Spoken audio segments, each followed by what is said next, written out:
Item ಯಾವುದೇ ಇರಲಿ try ಮಾಡಿ ಆಚಿ ಚಿಕನ್ ಮಸಾಲಾ. ಆಚಿ ಚಿಕನ್ ಮಸಾಲಾ.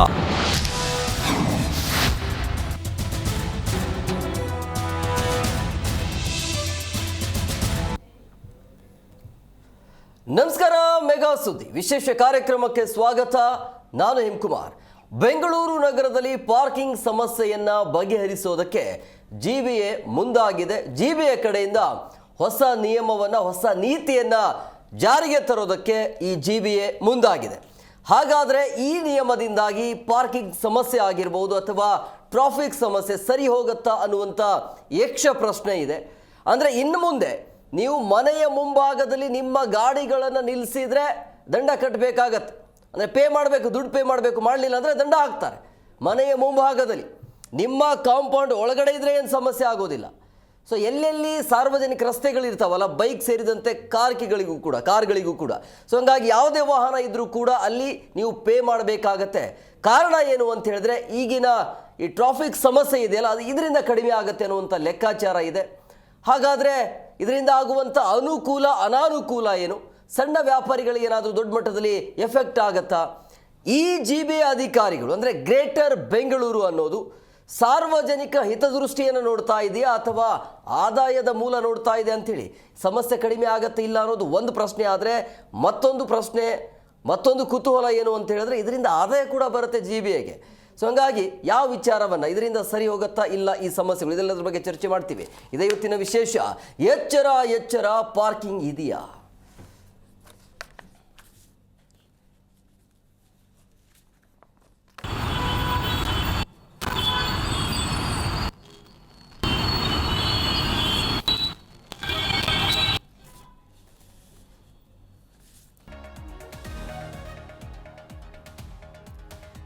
ನೋಡಿ, ಸಿಲಿಕಾನ್ ಸಿಟಿ ಜನರಿಗೆ ಪಾರ್ಕಿಂಗ್ ಸಮಸ್ಯೆಯದ್ದೇ ಸದ್ಯ ಇರುವಂಥ ಕಿರಿಕಿರಿ ಮತ್ತು ಸಮಸ್ಯೆ.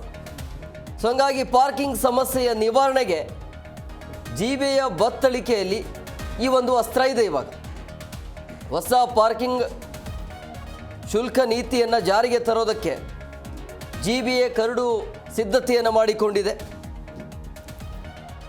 ಸೊ ಬಹುಮಹಡಿಯ ಪಾರ್ಕಿಂಗ್ ಲಾಟನ್ನು ನಿರ್ಮಾಣ ಮಾಡೋದಕ್ಕೆ ಚಿಂತನೆ ನಡೆಸ್ತಾ ಇದೆ. ಸೊ ಪಾರ್ಕಿಂಗ್ ಲಾಟ್ ಜೊತೆಗೆ ಪಾರ್ಕಿಂಗ್ ನಿಯಮಗಳನ್ನು ಕೂಡ ರಚನೆ ಮಾಡುವಂಥ ಎಲ್ಲ ಸಾಧ್ಯತೆ ಕಂಡು ಬರ್ತಾ ಇದೆ. ಈಗಾಗಲೇ ಕೆಲವೊಂದಿಷ್ಟು ನಿಯಮಗಳನ್ನು ಹಾಕಲಾಗಿದೆ.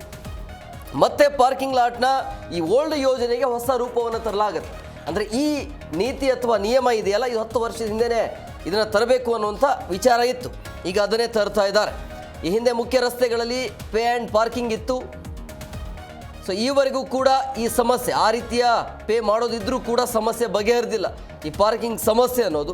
ಸೊ ಈ ಹೊಸ ನೀತಿಯಿಂದ ಸಂಚಾರ ಸುಗಮಗೊಳಿಸುತ್ತಾ ಅನ್ನುವಂಥದ್ದು ಅವರ ಹೇಳಿಕೆ. ಅಂತಂದರೆ ಇದರಿಂದ ಒಂದು ಸ್ವಲ್ಪ ಮಟ್ಟಿಗೆ ಟ್ರಾಫಿಕ್ ಸಮಸ್ಯೆ ಅದು ಕಡಿಮೆ ಆಗುತ್ತೆ, ಪಾರ್ಕಿಂಗ್ ಸಮಸ್ಯೆ ಇದೆಯಲ್ಲ ಅದು ಕೂಡ ಕಡಿಮೆ ಆಗುತ್ತೆ ಅನ್ನುವಂಥ ಲೆಕ್ಕಾಚಾರವನ್ನು ಇಟ್ಕೊಂಡಿದ್ದಾರೆ. ಸೊ ಈ ಒಂದು ಪಾರ್ಕಿಂಗ್ ಲಾಟ್ನಿಂದಾಗಿ ಜಿಬಿಎಯ ವರಮಾನ ಕೂಡ ಹೆಚ್ಚಳ ಆಗುತ್ತೆ, ಅಂದರೆ ಆದಾಯ ಕೂಡ ಬರುತ್ತೆ. ಮನೆಯ ಮುಂಭಾಗದಲ್ಲಿ ನೀವು ನಿಲ್ಲಿಸಿದ್ರೆ ಅಲ್ಲಿ ದುಡ್ಡು ಕೊಡಬೇಕಾಗತ್ತೆ. ನಿಮ್ಮ ಕಾಂಪೌಂಡ್ ಒಳಗಡೆ ಇದ್ದರೆ ಸಮಸ್ಯೆ ಆಗೋದಿಲ್ಲ. ನಿಮ್ಮ ಮನೆಯ ಮುಂಭಾಗದಲ್ಲಿ ರೋಡ್ ಇತ್ತು, ಫುಟ್ಪಾತ್ ಇತ್ತು ಅಂತ ಹೇಳಿದ್ರೆ ಅಲ್ಲೂ ಕೂಡ ನೀವು ದುಡ್ಡನ್ನು ಕೊಡಬೇಕಾಗತ್ತೆ. ಎಲ್ಲಿ ಬೇಕಲ್ಲಿ ಗಾಡಿಗಳನ್ನು ನಿಲ್ಲಿಸೋ ಹಾಗಿಲ್ಲ. ಆಮೇಲೆ ಈಗ ಯಾರೆಲ್ಲ ಹೊಸ ಮನೆಗಳನ್ನು ಕಟ್ತಿರಲ್ಲ, ಪಾರ್ಕಿಂಗ್ ವಿಚಾರ ಮಾಡಿಕೊಂಡೇ ನೀವು ಮನೆಯನ್ನು ಕಟ್ಟಬೇಕಾಗತ್ತೆ. ಈ ರೀತಿಯ ನಿಯಮಗಳು ಕೂಡ ಇದ್ದಾವೆ. ಸೊ ಹಂಗಾಗಿ ಇದರಿಂದ ಆಗುವಂಥ ಅನುಕೂಲ ಅನಾನುಕೂಲ ಏನು?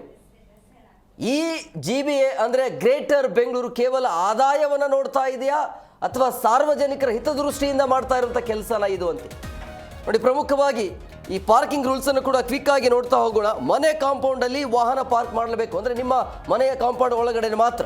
ಸೊ ಮನೆಯ ಮುಂದೆ ಫುಟ್ಪಾತಲ್ಲಿ ಅಲ್ಲಿ ಪಾರ್ಕಿಂಗ್ಗೆ ಅವಕಾಶ ಇರೋದಿಲ್ಲ, ನಿಷೇಧ ಇರುತ್ತೆ. ಜಿಬಿಎಯಿಂದ ನಿಮ್ಮ ಮನೆ ಬಳಿಯೇ ಪಾರ್ಕಿಂಗ್ ವ್ಯವಸ್ಥೆಯನ್ನು ಕೂಡ ನಾವು ಮಾಡಿಕೊಡ್ತೀವಿ ಅನ್ನುವಂಥ ಲೆಕ್ಕಾಚಾರ. ಅಂದರೆ ನಿಮ್ಮ ಆಯಾ ಏರಿಯಾದಲ್ಲಿ ಒಂದು ಅರ್ಧ ಕಿಲೋಮೀಟರ್ ಅಥವಾ 1 ಕಿಲೋಮೀಟರ್ ವ್ಯಾಪ್ತಿಯ ಒಳಗಡೆ ನಿಮಗೆ ಒಂದು ಪಾರ್ಕಿಂಗ್ ವ್ಯವಸ್ಥೆ ಇರುತ್ತೆ. ನಿಮ್ಮ ಮನೆಯಲ್ಲಿ ವಾಹನ ಇದ್ದರೂ ಕೂಡ, ಮನೆ ಮುಂಭಾಗದಲ್ಲಿ ಜಾಗ ಇದ್ದರೂ ಕೂಡ ಆ ಜಾಗಕ್ಕೆ ಹೋಗಿ ನೀವು ನಿಲ್ಲಿಸಬಹುದು. ಪ್ರತಿ ತಿಂಗಳು ಪಾರ್ಕಿಗೆ ಹಣವನ್ನು ಪೇ ಮಾಡಬೇಕಾಗತ್ತೆ. ಸೊ ಟ್ರಾಫಿಕ್ ಸಮಸ್ಯೆಗೆ ಪರಿಹಾರದ ಜೊತೆಗೆ ಆದಾಯ ಕೂಡ ಬರುತ್ತೆ ಈ ಜಿಬಿಎಗೆ. ಸೊ ಹಂಗಾಗಿ ಕಟ್ಟಡ ನಿರ್ಮಾಣದ ವೇಳೆ ಪಾರ್ಕಿಂಗ್ ಜಾಗವನ್ನು ಗುರುತು ಮಾಡಬೇಕು ಅನ್ನೋಂಥ ನಿಯಮ ಕೂಡ ಇದೆ. ಈ ಬೈಲಾವನ್ನು ಉಲ್ಲಂಘನೆ ಮಾಡಿದ್ದೇ ಆದಲ್ಲಿ ದಂಡವನ್ನು ಹಾಕಲಾಗುತ್ತೆ, ದಂಡ ಹಾಕಬೇಕು ಅನ್ನುವಂಥ ಚಿಂತನೆಯನ್ನು ಕೂಡ ಮಾಡಲಾಗ್ತಾ ಇದೆ ಅನ್ನೋದು. ಅನುಕೂಲನೂ ಇದೆ, ಅನಾನುಕೂಲನೂ ಇದೆ. ಅದರ ಜೊತೆಗೆ ಆದಾಯ ಬರ್ತಾ ಇರುವಂಥ ಹಿನ್ನೆಲೆಯಲ್ಲಿ ಆದಾಯವನ್ನು ಮಾತ್ರ ನೋಡ್ತಾ ಇದೆಯಾ? ನಿಜವಾಗ್ಲೂ ಕೂಡ ಈ ನಿಯಮ ಅಥವಾ ಈ ನೀತಿ ಜಾರಿ ಆದರೆ ಇದೆಲ್ಲ ಸಮಸ್ಯೆಗೆ ಪರಿಹಾರ ಸಿಗತ್ತಾ ಅನ್ನುವಂಥ ಸಹಜವಾಗಿ ಇರುವಂಥ ಪ್ರಶ್ನೆ ಮತ್ತು ಕುತೂಹಲ. ಯಾಕೆ ಹಿಂಗೆ ಮಾಡ್ತಾ ಇದೆ? ಎಲ್ಲೆಲ್ಲಿ ಬೇಕು ಅಲ್ಲೆಲ್ಲಿ ಆದಾಯವನ್ನು ಹುಡುಕ್ತಾ ಇದೆ ಬಿಟ್ಟರೆ ಅದಕ್ಕೆ ಪರ್ಯಾಯ ವ್ಯವಸ್ಥೆ ಯಾಕೆ ಮಾಡ್ತಾ ಇದೆ? ಎಲ್ಲವನ್ನು ಕೂಡ ಜನಸಾಮಾನ್ಯರ ಮೇಲೆನೇ ಹಾಕೋದು ಯಾಕೆ ಅನ್ನುವಂಥ ಪ್ರಶ್ನೆ. ಎಲ್ಲದರ ಬಗ್ಗೆ ಚರ್ಚೆ ಮಾಡೋಣ.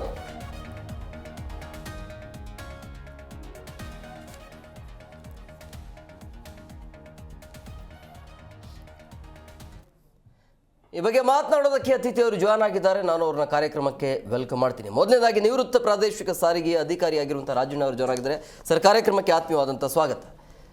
ಹಾಗೆಯೇ ಸಾಮಾಜಿಕ ಚಿಂತಕರಾಗಿರುವಂಥ ಅರುಣ್ ಕುಮಾರ್ ಅವರು ಸರ್, ಕಾರ್ಯಕ್ರಮಕ್ಕೆ ಆತ್ಮೀಯವಾದಂಥ ಸ್ವಾಗತ. ಎಸ್ ರಾಜಣ್ಣ ಸರ್, ನಾನು ನಿಮ್ಮ ಹತ್ರನೇ ಬರ್ತೀನಿ. ಈ ಒಂದು ಹೊಸ ಯೋಜನೆ ಅಂದರೆ 10 ವರ್ಷ ಹಿಂದೆನೂ ಕೂಡ ಪ್ಲಾನ್ ಇತ್ತು, ಬಟ್ ಈಗ ಒಟ್ಟಿನಲ್ಲಿ ಏನೋ ಒಂದು ಮಾಡಬೇಕು, ಕಳೆದ 10 ವರ್ಷದಿಂದ ಆಗಲಿಲ್ಲ, ಬಟ್ ಈ ನಿಯಮವನ್ನು ಇಂಪ್ಲಿಮೆಂಟ್ ಮಾಡಬೇಕು ಅನ್ನೋಂಥ ಲೆಕ್ಕಾಚಾರದಲ್ಲಿದೆ. ಸೊ ಈ ನೀತಿ, ಈ ನಿಯಮದ ಬಗ್ಗೆ ನಿಮ್ಮ ಅಭಿಪ್ರಾಯ ಏನು? ತಾವು ಹೇಳಿದಾಗೆ ನೀವು ಈ ಯೋಜನೆಗಳನ್ನು ರೂಪಿಸಿ 10 ವರ್ಷ ಆಯಿತು ಅಂತ ಹೇಳಿದ್ರಿ. 10 ವರ್ಷ ಯೋಜನೆಗಳನ್ನು ನೀವು ಕೇವಲ ಲಿಖಿತವಾಗಿ ಮಾಡಿದ್ದೀರಿ ಹೊರತು ಅದಕ್ಕೆ ಪೂರಕವಾದ ವ್ಯವಸ್ಥೆಗಳನ್ನು ಏನು ಮಾಡ್ಕೊಂಡಿದ್ದೀರಿ ಅನ್ನೋದೇನಾದರೂ ಹೇಳಿದ್ದೀರಾ? ಏನೂ ಇಲ್ಲ. ಆದರೆ ಸಾರ್ವಜನಿಕರಿಗೆ ಮತ್ತು ನಮಗೆ ಎಲ್ಲರಿಗೂ ತಿಳಿದಂತೆ ಯಾವುದೇ ಪೂರಕ ವ್ಯವಸ್ಥೆಗಳನ್ನು ಇಲ್ಲಿನವರೆಗೂ ತೆಗೆದುಕೊಂಡಿಲ್ಲ. ಕೇವಲ ನಿಯಮಗಳನ್ನು ಜಾರಿಗೊಳಿಸೋದು ಅಷ್ಟೇ ವಿಚಾರ ಮಾಡ್ತಾ ಇದ್ದಾರೆ. ಅಂತಂದರೆ ಸರ್ಕಾರಕ್ಕೆ ಒಂದಷ್ಟು ಹಣ ತೆಗೆದುಕೋಬೇಕು ಅನ್ನೋದು ಬರುತ್ತೆ ಅನ್ನೋದೇ ಉದ್ದೇಶ ಹೊರತು ಇದರಿಂದ ಸಂಚಾರ ವ್ಯವಸ್ಥೆಯಲ್ಲಿ ಸಾರ್ವಜನಿಕರಿಗೆ ಸುಗಮ ಆಗುತ್ತೆ ಅನ್ನೋದು 1% ಕೂಡ ನಮಗೆ ನಿರೀಕ್ಷೆ ಇಲ್ಲ. ಯಾತಕ್ಕೆ ಅಂದರೆ ಈಗ ಸ್ಥಳಾವಕಾಶ ಮುಖ್ಯವಾಗಿ ಬೇಕಾಗಿರೋದು ನಮಗೆ ಸ್ಪೇಸು. 10 ವರ್ಷದಿಂದ ನೀವು ಯೋಜನೆ ಮಾಡಿದ್ಮೇಲೆ ಅದಕ್ಕೆ ಬೇಕಾದಂಥ ಸ್ಥಳಾವಕಾಶ ಎಲ್ಲಿ ಮಾಡಿದ್ದೀರಿ? 10 ವರ್ಷದಿಂದ ಏನು ಮಾಡ್ತಾ ಇದ್ರಿ? ಗುರುತಿಸ್ಕೊಂಡಿದ್ದೀರಾ? ಅಲ್ಲ, ಪರವಾಗಿಲ್ಲ. ಅದೇ ಈಗ 10 ವರ್ಷ ಹಿಂದೆ ಇರುವಂಥ ಯೋಜನೆ ಇದೆಯಲ್ಲ, ದಿಢೀರಾಗಿ ನೀವು ಜಾರಿಗೆ ತರ್ತಿದ್ರಲ್ಲ, 10 ವರ್ಷದ ತನಕ ಏನು ಮಾಡ್ತಾ ಇದ್ರಿ? ಆಗೋಯ್ತು, ಮುಗ್ದೋಯ್ತು. ನೀವು ಇವತ್ತೇನು ಈಗ ನಿಮಗೆ ಸ್ಥಳಾವಕಾಶ ಕೊಡ್ತೀವಿ, ನಾವು ಕೂಡ ಸ್ವಾಗತ ಬಯಸ್ತೇವೆ. ನಮಗೆ ನಿಲ್ಲಿಸೋದಕ್ಕೆ ಅವಕಾಶ ಕೊಡ್ತೀವಿ ಅಂದರೆ ನಾವು ಯಾಕೆ ಅದು ಸ್ವಾಗತ ಮಾಡಬಾರ್ದು? ದುಡ್ಡು ಕೊಡೋಕೆ ರೆಡಿ ಇದ್ದೀವಿ. ಆದರೆ ನೀವು ಅವಕಾಶ ಎಲ್ಲಿ ಕಲ್ಪಿಸ್ತೀರಿ? ನೀವು ಸಾರ್ವಜನಿಕ ಸ್ಥಳದಲ್ಲಿ ಅಲ್ಲೇ ನಿಲ್ಲಿಸ್ಬಿಟ್ಟು ಅಲ್ಲೇ ದುಡ್ಡು ಕಿತ್ಕೋತೀವಿ ಅನ್ನೋದರಲ್ಲಿ ಅರ್ಥ ಇಲ್ಲ. ನೀವು ಪ್ರತ್ಯೇಕವಾಗಿ ಸ್ಥಳವನ್ನು ಗುರುತಿಸಿ ಅಲ್ಲಿ ನಿಲುಗಡೆಯ ವ್ಯವಸ್ಥೆಗಳನ್ನು ಮಾಡಿ ಅದಕ್ಕೆ ಹಣ ಕೊಡೋದಕ್ಕೆ ಯಾರಿಗೂ ಅಭ್ಯಂತರ ಇಲ್ಲ. ಇಲ್ಲಿ ಕ್ವಶನ್ ಇರ್ತಕ್ಕಂಥದ್ದು, ಪ್ರಶ್ನೆ ಇರ್ತಕ್ಕಂಥದ್ದು, ನೀವೆಲ್ಲಿದ್ದೀವೋ ಅಲ್ಲೇ ನಿಂತಿರ್ತಕ್ಕಂಥ ಗಾಡಿಗಳಿಗೆ ನಾವು ಶುಲ್ಕ ವಸೂಲಿ ಮಾಡ್ತೀವಿ, ದಂಡ ವಸೂಲಿ ಮಾಡ್ತೀವಿ ಅಂದರೆ ಅರ್ಥ ಇರೋದಿಲ್ಲ. ನಾವು ಯೋಜನೆಗಳನ್ನು ರೂಪಿಸಬೇಕಾದಂಥ ಸಂದರ್ಭದಲ್ಲಿ ನಿಮಗೆ ಯಾವುದಕ್ಕೂ ಅಷ್ಟೇ ಪಾರ್ಕಿಂಗ್ಗೆ ಅಂತ ನೀವೇನಾದರೂ ಸೀಮಿತವಾದಂಥ ಜಾಗ ಬಿಟ್ಟಿಲ್ಲ. ನೀವು ಹಿಂದೆ ಬಿಡಿ, ಇವತ್ತಾದರೂ ಬಿಡ್ತಾ ಇದ್ದೀರಾ? ಇಲ್ಲ. ಆಮೇಲೆ ಪಾದಚಾರಿಗಳ ನಿಯಮ ಇಲ್ಲ. ಇವತ್ತು ಮನೆಗಳನ್ನ ಕಟ್ಟಬೇಕಾದ್ರೆ ನೀವು ನಿರ್ಮಾಣ ಹಂತದಲ್ಲಿ ನೀವೇನು ಯಾರು ಬಂದು ಪರಿಶೀಲನೆ ಮಾಡ್ತಾ ಇಲ್ಲ. ಯಥಾವತ್ತಾಗಿ ಈ 50-60 ವರ್ಷಗಳಿಂದ ಹೇಗೆ ನಡೀತಾ ಬರ್ತಿದೋ ಅದೇ ವ್ಯವಸ್ಥೆ ಮುಂದುವರಿತಾ ಇದೆ. ಬಟ್ ನೀವು ಯಾವಾಗ ಬಂದು ಪ್ರಶ್ನೆ ಮಾಡ್ತೀರಾ ಅಂದರೆ ಪೂರ್ಣ ಎಲ್ಲ ಕಟ್ಟಡ ನಿರ್ಮಾಣ ಆದಮೇಲೆ ನೀವು ಉಲ್ಲಂಘನೆ ಮಾಡಿದ್ದೀರಿ ಅಂತ ಬರ್ತೀರಿ. ಅಂತಂದರೆ ನಿಮ್ಮ ಉದ್ದೇಶಗಳೇನು? ನೀವು ಸರ್ಕಾರದ ಖಜಾನೆ ತುಂಬಿಸೋದು ಅಂತ ಒಂದು ಕಡೆ ಹೇಳ್ತೀರಿ, ಇನ್ನೊಂದು ಕಡೆ ಏನೋ ಬೇರೆ ಇನ್ನೇನೋ ದುರುದ್ದೇಶ ಇದೆ ಅನ್ನೋದನ್ನ ಭಾಳ ಸ್ಪಷ್ಟವಾಗಿ ಜನಗಳಿಗೆ ಗೊತ್ತಾಗ್ತದೆ. ಎಸ್ ಅರುಣ್ ಸರ್, ಈ ಆಲೋಚನೆ, ಈ ಚಿಂತನೆ ಯಾಕಿರಬಹುದು ಜೀವಿ? ಇದು ಎರಡು ರೀತಿಯಲ್ಲಿ ನಾವು ಇದನ್ನು ಚಿಂತನೆ ಮಾಡಬೇಕು. ಯಾಕಂದರೆ ಇದು ಫಲಾಪೇಕ್ಷೆ ಇಟ್ಕೊಂಡು ಏನಾದರೂ ಮಾಡಿದರೆ ಅದು ನಿಜವಾಗಿಯೂ ಸಹ ವಿಪರ್ಯಾಸ. ಇದು ಯಾವುದೇ ಫಲಾಪೇಕ್ಷೆ ಇಲ್ಲದೆ ಸರ್ಕಾರಗಳು ಮೂಲಭೂತವಾಗಿ ಜನಗಳಿಗೆ ಇದರ ಅವಶ್ಯಕತೆ ಇದೆ, ಬೆಂಗಳೂರಿನ ಕಿರಿಕಿರಿ ತಪ್ಪಿಸ್ಬೇಕು, ಎಷ್ಟೋ ಜನ ಟ್ರಾಫಿಕ್ಕಿಂದ ಎಷ್ಟೋ ಸ್ಟ್ರೆಸ್, ಅವ್ರಿಗೆ ಮಾನಸಿಕವಾಗಿಯೂ ಕೂಡ ಒತ್ತಡ ಆಗೋಂಥ ಪರಿಸ್ಥಿತಿ ಬಂದಿದೆ. ಆಫೀಸಿಗೆ ಲೇಟ್ ಆಗಿರುತ್ತೆ, ಆ ಟ್ರಾಫಿಕ್ ಮಧ್ಯೆ ಜಾಮ್ ಆಗ್ತಕ್ಕಂಥದ್ದು ಏನು ಅಂದರೆ ಪಾರ್ಕಿಂಗ್ ವ್ಯವಸ್ಥೆ ಸರಿ ಇಲ್ಲದೆ ಇರ್ತಕ್ಕಂಥದ್ದು. ಎಲ್ಲೆಲ್ಲಿ ಈಗ ನಾವು ಪ್ರತಿ ಅಂಗಡಿಗಳಿಗೆ ಶಾಪಿಂಗ್ ಹೋಗಬೇಕು ಅಂದರೆ, ಒಂದು ಹೋಟೆಲ್ಗೆ ಹೋಗಬೇಕು ಅಂದರೆ, ಒಂದು ಮಾಲ್ಗೆ ಹೋಗಬೇಕು ಅಂತಂದರೆ, ಒಂದು ಸರ್ಕಾರಿ ಕಚೇರಿಗೆ ಹೋಗಬೇಕು ಅಂದರೆ, ಖಾಸಗಿ ಕಂಪ್ನಿಗಳಿಗೆ ಹೋಗಬೇಕು ಅಂದರೆ, ಪ್ರತಿಯೊಂದು ಹತ್ರ ಪ್ರತಿ ಮನುಷ್ಯನಿಗೂ ಕೂಡ ಅವಶ್ಯಕತೆ ಅದು ಬಂದುಬಿಟ್ಟಿದೆ. ಏನು, ನಮ್ಮ 2 ವೀಲರ್ ಪಾರ್ಕಿಂಗು, 4 ವೀಲರ್ ಪಾರ್ಕಿಂಗು. ಈಗ ನೀವು ನೋಡಿ, ಎಂತೆಂಥ ಐಷಾರಾಮಿ ಕಾರ್ಗಳನ್ನ, ಐಷಾರಾಮಿ ಬೈಕ್ಗಳನ್ನ ತಗೊಳ್ತಾರೆ, ಆದರೆ ಪಾರ್ಕಿಂಗ್ ಇಲ್ಲದೆ ಪರದಾಡ ಅಂಥ ಪರಿಸ್ಥಿತಿ ನಿರ್ಮಾಣ ಆಗಿಬಿಟ್ಟಿದೆ ಬೆಂಗಳೂರಲ್ಲಿ. ಯಾಕಂದರೆ ಕೊಳ್ಳುವವರ ಸಂಖ್ಯೆ ಜಾಸ್ತಿ ಇದೆ. ಯಾವತ್ತೂ ಕೂಡ ನಮ್ಮ ಸರ್ಕಾರದಲ್ಲಿ ಏನು ಕಾಂಪೌಂಡ್ನ ಒಳಗಡೆ ನಿಲ್ಲಿಸ್ತಕ್ಕಂಥ ವ್ಯವಸ್ಥೆನ ಈ 20 ವರ್ಷದ ಹಿಂದೆನೇ ಅವರು ಆ ವ್ಯವಸ್ಥೆ ಮಾಡಿದರೆ ಇವತ್ತು ಈ ಪರಿಸ್ಥಿತಿ ಬರ್ತಾ ಇರಲಿಲ್ಲ. ಇವತ್ತು ಏನು ಒಂದು ನಕ್ಷೆಗಳಾಗಿರ್ಬೋದು, ಪವರ್ ಕಟ್ ಮಾಡ್ತೀವಿ ಅಂತ ಆಗಿರ್ಬೋದು, BWSSP ಅವ್ರನ್ನ ಕಟ್ ಮಾಡ್ತೀವಿ ಅಂತ ಆಗಿರ್ಬೋದು, ಮನೆ ನಿರ್ಮಾಣ ಮಾಡಲಿಕ್ಕೆ 100 ಅಡೆತಡೆಗಳನ್ನ ಈಗ ತರ ಬದಲು ಈ ಒಂದು 15-20 ವರ್ಷದ ಇಂಚು ಇದೇ ಸರ್ಕಾರಗಳಿದ್ವಲ್ವಾ, ಅವತ್ತು ಯಾಕೆ ಇದನ್ನ ಜಾರಿಗೆ ತರಬಾರ್ದಾಗಿತ್ತು? ಇವಾಗ ಬುಡಕ್ ಬಂದಿದೆಯಲ್ಲ, ದುಡ್ಡಿಲ್ಲ, ದೃಷ್ಟಿ ಇಲ್ಲದ ಖಜಾನೆ ಇಲ್ಲ. ಯಾವುದೇ ಒಬ್ಬ ನಾಯಕ ದೂರದೃಷ್ಟಿಯಿಂದ ಯೋಚನೆ ಮಾಡಬೇಕು. ಇನ್ನು ದೂರದೃಷ್ಟಿ ನೋಡಲ್ಲ, ಬುಡಕ್ ಬಂದ್ರೆ ಮಾತ್ರ ನೋಡೋದು. ಈಗ ಬುಡಕ್ ಬಂದಿದೆ, ಅದನ್ನ ಇದರಿಂದ ಲಾಭ ಎಷ್ಟು ಬರುತ್ತೆ, ನಾನು ಇದನ್ನು ಹೊಂದಾಣಿಕೆ ಮಾಡ್ಕೋಬಹುದು, ನನಗೆ ಆದಾಯದ ಮೂಲ ಬರುತ್ತೆ ಅನ್ನುವಂಥ ರೀತಿಯಲ್ಲಿ ಇದನ್ನು ಮಾತ್ರ ಯೋಚನೆ ಮಾಡಕೂಡುದು. ಯಾಕೆ ಅಂತಂದರೆ ನೀವು ಮಾಡಿ ಹತ್ರ 1 ಕಿಲೋಮೀಟ್ರು ಅರ್ಧ ಕಿಲೋಮೀಟ್ರು ಹತ್ರದಲ್ಲಿ ಪಾರ್ಕಿಂಗ್ ಮಾಡೋದು ಸ್ವಾಗತಾರ್ಹ. ಇವಾಗ ದೊಡ್ಡ ದೊಡ್ಡ ಕಚೇರಿಗಳಿದೆ, ವಿಧಾನಸೌಧ ಸುತ್ತಮುತ್ತ ಪಾರ್ಕಿಂಗಿಗೆ ಬಹಳ ವ್ಯವಸ್ಥೆ. ಈಗ ನೋಡಿ, ಎಲ್ಲಿಂದನೋ ಒಂದು 2 ವೀಲರ್ ಬಂದರೆ ಅಲ್ಲಿ ID ಕಾರ್ಡ್ ಇಲ್ಲ ಅಂದ್ರೆ ಒಳಗಡೆ ಬಿಡಲ್ಲ. ಆದರೆ ಅದರ ನಿಯರೆಸ್ಟ್ ಒಂದು ವ್ಯವಸ್ಥೆ ಮಾಡ್ತೀವಿ ಅಂತಂದರೆ ಅದಕ್ಕೆ ಸ್ವಾಗತ. ಆದರೆ ದುಪ್ಪಟ್ಟು ದುಡ್ಡು ಕೊಟ್ಟು ಗಾಡಿಗೆ ಪೆಟ್ರೋಲಿಗಿಂತ ಜಾಸ್ತಿ ನೀವು ವಸೂಲಿ ಮಾಡಿದರೆ ಅದು ಎಷ್ಟು ಮಟ್ಟಿಗೆ ಸರಿ? ಅದನ್ನು ನಾವು ಪ್ರಶ್ನೆ ಮಾಡಬೇಕಾಗುತ್ತೆ. ಯಾಕಂದರೆ ನೀವು ಮಾಡ್ತಕ್ಕಂಥದ್ದು ಒಳ್ಳೆಯದಕ್ಕಿದ್ದರೆ ಸಾರ್ವಜನಿಕರು ಕೂಡ ನಿಮಗೆ ಪ್ರೋತ್ಸಾಹ ಕೊಡ್ತಾರೆ, ಸಪೋರ್ಟ್ ಮಾಡ್ತಾರೆ. ನೀವು ನಿಮ್ಮದೇ ಆಗಿರ್ತಕ್ಕಂಥ ನೀತಿ ನಿಯಮಗಳು ಮಾಡಿಕೊಂಡು ಈಗ ಸಾರ್ವಜನಿಕ ಹಿತಾಸಕ್ತಿಯಲ್ಲಿ ಇದನ್ನು ನೀವು ಮನ್ನಣೆಗೆ ತೊಗೋಬೇಕಾಗಿತ್ತು. ಈಗೇನು ಪಾರ್ಕಿಂಗ್ ವ್ಯವಸ್ಥೆ ಟೆಂಡರ್ಗಳು ಕರೆದಿದ್ದೀರೋ ಅಲ್ಲಿನ ಸಾಧಕ ಬಾಧಕಗಳನ್ನ ನೀವು ನೋಡಿದ್ದೀರಾ? ಒಂದು ಟೆಂಡರ್ ತೊಗೊಂಡಿರ್ತಕ್ಕಂಥವನು ಗಾಡಿಗಳನ್ನ ಪಾರ್ಕ್ ಮಾಡ್ಕೊಳ್ತು, ಅಲ್ಲಿ ಎಲ್ಲ ವ್ಯವಸ್ಥಿತವಾಗಿ ಕರೆಕ್ಟಾಗಿದೆಯಾ ಅದನ್ನೆಲ್ಲ ಕೂಡ ಬೇಸ್ಡ್ ಕಲೆಕ್ಟ್ ಮಾಡಬೇಕು. ಆ ಡಾಟಾನ ಅಲ್ಲಿ ನಡೀತಕ್ಕಂಥದ್ದು, ಗಾಡಿಗಳು ಬರ್ತಕ್ಕಂಥವ್ರಿಗೆ ಆ ಒಂದು ಸಿಗ್ನಲ್ಗಳಿಂದ ಅಲ್ಲಿಗೆ ಸಮೀಪ ಆದರೆ ಮತ್ತೆ ಅವ್ರು ವಾಪಸ್ ಬರಲಿಕ್ಕೆ ವ್ಯವಸ್ಥೆ ಏನಿದೆ ಇದನ್ನೆಲ್ಲ ನೋಡ್ತಕ್ಕಂಥ ಕೆಲಸ ಸರ್ಕಾರ ಮಾಡಬೇಕಾಗುತ್ತೆ. ಈಗ ನಾನು ಇದನ್ನು ಪಾರ್ಕಿಂಗಿಗೆ ಇಷ್ಟು ದುಡ್ಡು ಮಾಡಿಬಿಡ್ತೀನಿ ಅನ್ನೋದು ಮುಖ್ಯ ಅಲ್ಲ. ದುಡ್ಡು ತೊಗೊಳ್ಳಿ, ಮೇಂಟೆನೆನ್ಸು ಅಲ್ಲಿ ನೋಡ್ತಕ್ಕಂಥವ್ರಿಗೆ ಅದೆಲ್ಲ ವ್ಯವಸ್ಥೆ ಇದೆ. ಆದರೆ ಸರ್ಕಾರಿ ಜಾಗದಲ್ಲಿ ನೀವು ಮೂಲಭೂತವಾಗಿ ಸೌಲಭ್ಯ ಮಾಡಿಕೊಡ್ಬೇಕು ಇದನ್ನು. ಅದು ನಿಮ್ಮ ಕರ್ತವ್ಯ ಕೂಡ. ಯಾಕಂದರೆ ಇವತ್ತು ನಾವು ಅದನ್ನು ಮಾಡಿಲ್ಲ ಅಂದರೆ ಇವತ್ತು ಬೆಂಗಳೂರಿಗೆ ಬರ್ತಕ್ಕಂಥವ್ರ ಸಂಖ್ಯೆ ಜಾಸ್ತಿ ಆಗ್ತಾ ಇದೆ. ಈಗಾಗಲೇ ನಮ್ಮ ಸಾಹೇಬರು ನಾವು ಕಳೆದ ಬಾರಿ ಡಿಸ್ಕಷನ್ ಮಾಡಿದಾಗ ಏಷ್ಯಾದಲ್ಲಿಯೇ 2ನೇ ಟ್ರಾಫಿಕ್ ಸಿಟಿ ಯಾವುದಾದ್ರೂ ಇದ್ದರೆ ಅದು ಬೆಂಗಳೂರು. ಹೌದು, ಇಂತಹ ಒಂದು ದಟ್ಟಣೆ ಪ್ರದೇಶದಲ್ಲಿ ನಾವು ಇದ್ದೀವಿ. ಯಾಕಂದರೆ ಮೊದಲಿತ್ತು ಬೆಂಗಳೂರು ಸುಂದರ, ಅದನ್ನ ಹೆಮ್ಮೆಯಿಂದ ಹೇಳ್ತಾ ಇದ್ರಲ್ಲ, ಏಷ್ಯಾದಲ್ಲೇ ಪರಿಸ್ಥಿತಿ ಹಂಗಿದೆ. ಯಾಕೆಂದ್ರೆ ನಾವು ಯಾಕಂದ್ರೆ ವ್ಯಂಗ್ಯವಾಗಿ ಹೇಳೋದಕ್ಕಿಂತ ಸಂತೋಷವಾಗಿ ಯಾಕೆ ಹೇಳ್ಬೇಕು ಅಂದ್ರೆ ನೀವು ಆ ಮಟ್ಟಕ್ಕೆ ತಗೊಂಡು ಹೋಗ್ಬಿಟ್ಟಿದ್ದೀರ ನಮ್ಮನ್ನ. ನಾವು ಸ್ವಲ್ಪ ನೋಡಿ, ಮುಂಬೈ 18ನೇ ಪ್ಲೇಸ್ನಲ್ಲಿದೆ, ಅಲ್ಲಿ ಟ್ರಾಫಿಕ್ ವ್ಯವಸ್ಥೆ ನೋಡಿ, ಅಲ್ಲಿ ಪಾರ್ಕಿಂಗ್ ವ್ಯವಸ್ಥೆ ಪ್ರತಿಯೊಂದು ಅವ್ರು ಫಾಲೋ ಮಾಡಲೇಬೇಕಲ್ಲ. ನಾವು ಮಾದರಿಯಾಗಿ ಬೇರೆ ಸರ್ಕಾರ, ಬೇರೆ ದೊಡ್ಡ ದೊಡ್ಡ ನಗರಗಳು ಏನು ದೊಡ್ಡ ದೊಡ್ಡ ಸಿಟಿಗಳಿದಾವೋ ಅದನ್ನು ನಾವು ಮಾಡೆಲ್ಲಾಗಿ ತಗೊಂಡು ಸರ್ಕಾರದಲ್ಲಿ ಅದನ್ನೊಂದು ಸಮಿತಿ ಮಾಡಿ ಕೂಲಂಕುಷವಾಗಿ ಅದನ್ನು ಸ್ಥಳ ಪರಿಶೀಲನೆ ಮಾಡಿ ಅಲ್ಲಿ ಹೋಗಿ ಯಾವ ರೀತಿ ವ್ಯವಸ್ಥೆ ಇದೆ ಅನ್ನುವಂಥದ್ದನ್ನ ಪರಿಗಣನೆಗೆ ತಗೊಂಡ್ರೆ ನಾವು ಇದನ್ನು ಸ್ವಾಗತ ಮಾಡ್ತಕ್ಕಂಥದ್ದಾಗುತ್ತೆ. ರಾಜಣ್ಣ ಸರ್, ಈ ಒಂದು ನಿಯಮದಿಂದಾಗಿ ಅಥವಾ ಈ ಒಂದು ಲಾಟ್ನಿಂದಾಗಿ ಟ್ರಾಫಿಕ್ ಸಮಸ್ಯೆ ಸರಿ ಹೋಗುತ್ತಾ? ಖಂಡಿತವಾಗ್ಲೂ ಪೂರ್ಣ ಪ್ರಮಾಣದಲ್ಲಿ ಸಾಲ್ವ್ ಆಗುತ್ತೆ ಅಂತ ಹೇಳೋಕ್ಕೆ ಆಗೋದಿಲ್ಲ. 100% ಆಗೋದಿಲ್ಲ. ಅಲ್ಪ ಸ್ವಲ್ಪ ಆದರೂ ಅಲ್ಪ ಸ್ವಲ್ಪ ಹೇಗೆ ಆಗ್ಬೋದು ಅನ್ನೋದ್ರೆ ನೀವು ನಿಯಮಗಳನ್ನ ಹೇಗೆ ಮಾಡ್ತೀರಾ ಮತ್ತು ಅವುಗಳನ್ನ ಹೇಗೆ ಜಾರಿಗೊಳಿಸ್ತೀರಾ ಅನ್ನೋದ್ರ ಮೇಲೆ ಡಿಪೆಂಡ್ ಆಗಿರುತ್ತೆ. ಈಗ ನಮಗೆ ಇದ್ರ ಬಗ್ಗೆ ಹೋಪ್ಸ್ ಇಲ್ಲ. ಯಾತಕ್ಕೆ ಅಂದರೆ ಎಲ್ಲಿ ಮಾಡ್ತೀರಾ ನೀವು? ಈಗ ಆಲ್ರೆಡಿ ನಗರ ವಿಸ್ತಾರವಾಗಿ ಹೋಗಿದೆ ಮತ್ತು ಮೇಲ್ಮುಖವಾಗಿ ಬೆಳೆದು ಬಿಟ್ಟಿದೆ. ನಿಮಗೆ ಜಾಗ ಎಲ್ಲಿದೆ, ಯಾವ ಜಾಗದಲ್ಲಿ ಮಾಡ್ತೀವಿ ಅಂತ ನೀವು ಆಲೋಚನೆ ಮಾಡ್ತೀರಿ? ನೀವು ಅದೇನೂ ಇಲ್ಲ, ಅದ್ರ ಬಗ್ಗೆ ಏನೂ ಆಲೋಚನೆಗಳೇ ಇಲ್ಲ. ಎಲ್ಲಿ ಮಾಡ್ತೀರಿ ಹೇಳಿ? ಇವತ್ತು ನಮ್ಮ ಯಾವುದೇ ಒಂದು ಬಸ್ ಸ್ಟ್ಯಾಂಡ್ ಇರ್ಬೋದು ಅಥವಾ ಮೆಟ್ರೋ ಸ್ಟೇಷನ್ ಇರ್ಬೋದು, ವಾಹನಗಳಿಗೆ ಎಲ್ಲಿದೆ? ನೀವು ಮೆಟ್ರೋ ಸ್ಟೇಷನ್ ಮಾಡಿಬಿಟ್ರಿ, ಸಾಮೂಹಿಕ ಸಾರಿಗೆ ಉಪಯೋಗಿಸಿ ಅಂತ ಹೇಳ್ತೀರಿ, ಭಾಳ ಸಂತೋಷ, ನಾವು ಮೆಟ್ರೋದಲ್ಲೇ ಬಂದು. ಆದರೆ ನಮ್ಮ ವಾಹನಗಳು ತಂದು ಎಲ್ಲಿ ನಿಲ್ಲಿಸಿ ಬರಬೇಕು? ನಮ್ಮ ಮನೆಗಳಿಂದ ಲಾಸ್ಟ್ ಮೈಲ್ ಕನೆಕ್ಟಿವಿಟಿ ಏನಿದೆಯಲ್ಲ ಅದಕ್ಕೆ ಬೇಕಾದಂಥ ವ್ಯವಸ್ಥೆಗಳನ್ನ ಮಾಡಿದ್ದೀವಿ ಅಂತ ನೀವು ಹೇಳ್ಬೋದು. ಅಂದರೆ ಎಷ್ಟು % ಮಾಡಿದೆ? 100 ಗಾಡಿಗಳು ಅಲ್ಲಿ ರಿಕ್ವೈರ್ಮೆಂಟ್ ಇದ್ದರೆ ಒಂದು 30 ಗಾಡಿಗೆ 50 ಗಾಡಿಗೆ ನೀವು ಅಲ್ಲಿ ಸ್ಥಳ ಅವಕಾಶ ಮಾಡಿರ್ಬೋದು. ಉಳಿದಿದ್ದೇನಾಗಬೇಕು ಅಂದರೆ ಇಲ್ಲಿ ಲೆಕ್ಕಾಚಾರ ಇಲ್ಲ. ನಮಗೆ ಎಷ್ಟು ಒತ್ತಡ ಇದೆ, ಎಷ್ಟು ಒತ್ತಡವನ್ನು ತಡ್ಕೊಳ್ತಕ್ಕಂಥ ಒಂದು ವ್ಯವಸ್ಥೆನ ನಾವು ನಿರ್ಮಾಣ ಮಾಡಿದ್ದೀವಿ. ಇವು ಆಯಿತು, 100 ಗಾಡಿ ಬಂದಾಗ 100 ಗಾಡಿಗೆ ನೀವು ಫೆಸಿಲಿಟಿ ಕೊಡ್ತೀರಾ, ದುಡ್ಡು ಕಲೆಕ್ಟ್ ಮಾಡ್ತೀರಿ. 101ನೇ ಗಾಡಿ ಬಂದಾಗ ಏನು ಮಾಡ್ತೀರಿ? ನಿಮಗೆ ಲೆಕ್ಕಾಚಾರ ಎಲ್ಲಿದೆ? ನಿಮಗೆ ಅಳತೆ ಇದೆಯಾ? ಈಗ ನಿಮ್ಮ ಮನೆಗೆ ಗೆಸ್ಟ್ 10 ಜನಕ್ಕೆ ಅಡುಗೆ ಮಾಡ್ತೀರಾ ಅಲ್ವೇ? 12 ಜನ ಬಂದಾಗ 2 ಜನಕ್ಕೆ ಊಟ ಇರೋದಿಲ್ವಲ್ಲ, ಹೇಗೆ ಮಾಡ್ತೀರಿ? ಮತ್ತು ಯಾತಕ್ಕೆ ಕೇಳ್ತೀರಿ? ನಾವೆಲ್ಲರಿಗೂ ಹೊಟ್ಟೆ ತುಂಬ ಒಳ್ಳೆ ಖುಷಿಯಾಗಿ ಊಟ ಹಾಕ್ಬಿಟ್ಟು ಅಂದ್ಬಿಟ್ಟು ಹೇಗೆ ಹೇಳಕ್ಕೆ ಸಾಧ್ಯ ಆಗುತ್ತೆ? ಅಂದರೆ ಇರ್ತಕ್ಕಂಥ ಒತ್ತಡಗಳ ಲೆಕ್ಕಾಚಾರ ಇರಬೇಕು. ಅದಕ್ಕೆ ಅನುಗುಣವಾಗಿ ವ್ಯವಸ್ಥೆಗಳನ್ನು ನಿರ್ಮಾಣ ಮಾಡಬೇಕೇ ಹೊರತು ಕೇವಲ ಸುಮ್ಮನೆ ಇದು ನನಗೆ ಅನ್ನಿಸ್ದ ಮಟ್ಟಿಗೆ ಸಾರ್ವಜನಿಕ ಸ್ಥಳಗಳು ಇವಾಗ ರಸ್ತೆಗಳು ಅಂತಂದರೆ ವಾಹನಗಳ ಒಂದು ಮೂಮೆಂಟ್ಗೆ ಅಂತ ಇರೋದು. ಆದರೆ ನಮ್ಮ ಜನಗಳು ಆ ರಸ್ತೆಗಳಲ್ಲಿ ನಾವು ಓಡಾಡೋಕ್ಕೂ ಹೋಗಬೇಕು, ನಮ್ಮನೆ ಫಂಕ್ಷನ್ ಮಾಡ್ಕೋಬೇಕು, ನಾವು ಪಾರ್ಕಿಂಗು ಮಾಡ್ಕೋಬೇಕು, ಪ್ರತಿಯೊಂದು ಕೆಲಸನೂ ನಮಗೆ ಸಾರ್ವಜನಿಕ ರಸ್ತೆಯಲ್ಲಿ ಆಗಬೇಕಾಗತ್ತೆ.